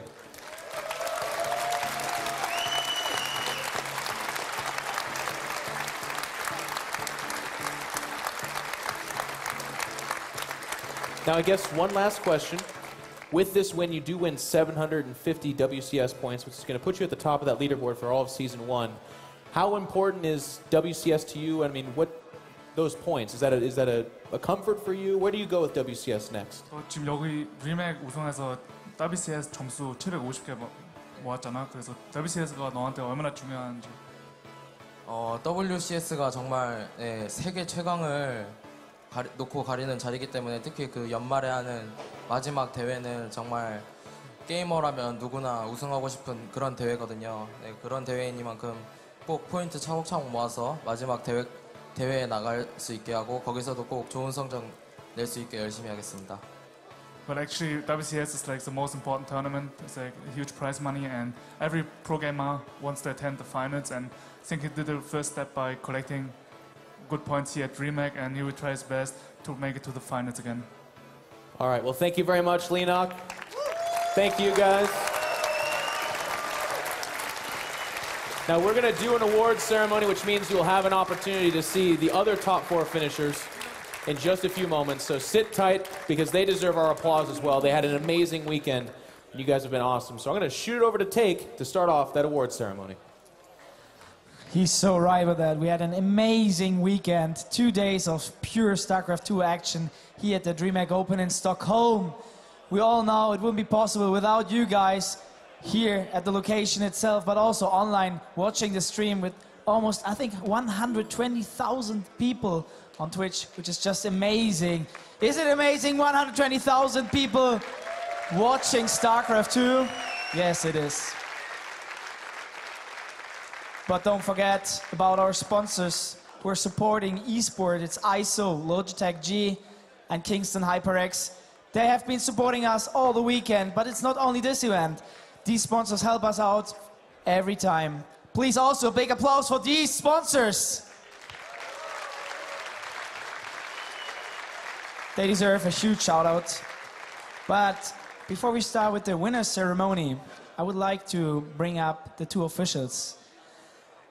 It's our lovely CEO of the DreamHack.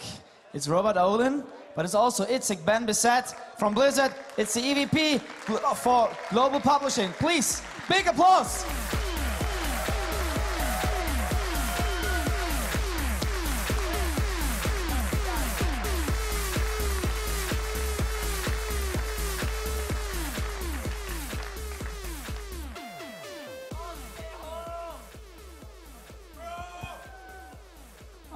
They don't want to have Jeff. They don't want to have Jeff. Jeff, I can't. Hey, we are live at the DreamHack. It's no problem. Okay. 2 microphones are better than 1, I suppose, right? That's good. All right, we're going to do the award ceremony now. We're going to introduce these players out here. I want you guys to do me a favor. I know it's been a long day.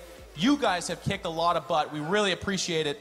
But let's let these guys know that we appreciate the effort, because they played really well. 3rd and 4th place, Team Liquid's Hero.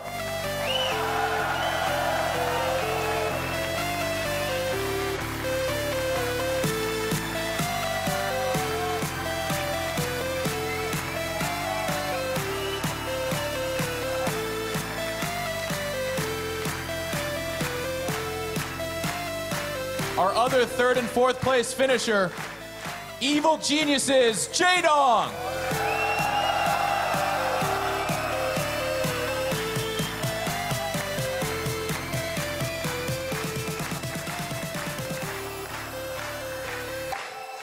And ladies and gentlemen, your fellow countrymen who gave us a hell of a fight in that finals. Give it everything you've got for Alliance's NaNiwa.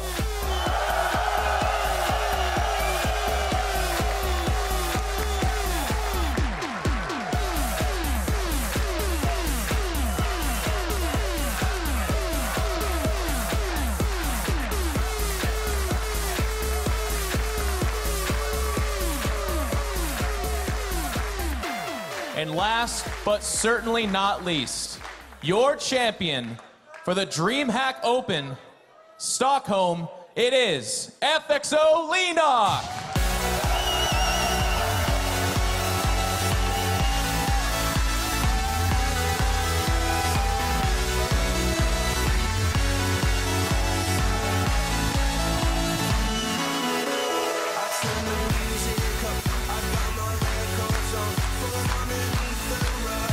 Ladies and gentlemen, we have a little bit of a tradition here at DreamHack. We call it the awkward champagne shoot-off.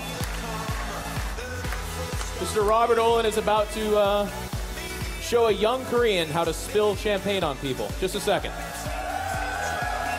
Leenock.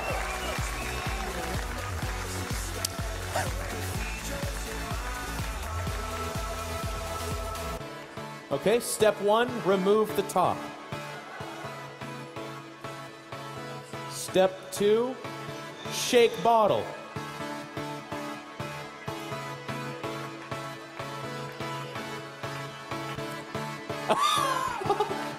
Oh yeah.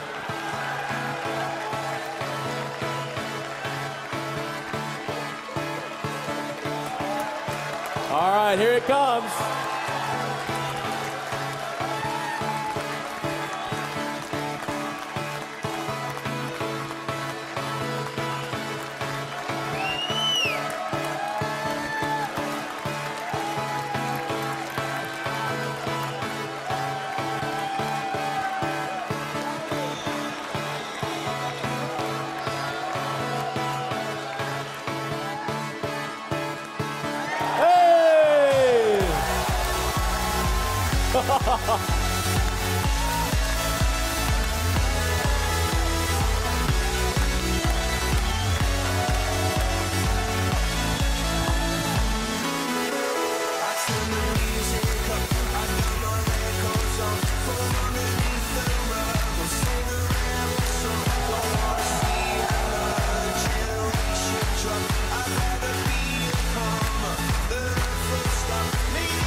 Keep clapping.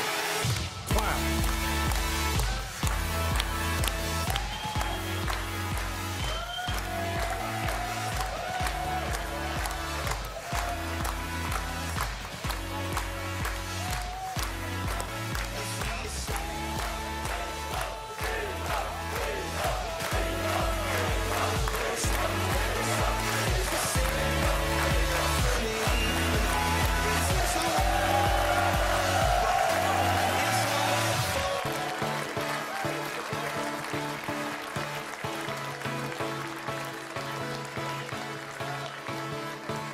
All right, ladies and gentlemen, I believe that's going to wrap it up for the day. At DreamHack, we want to thank you guys for being such an amazing audience.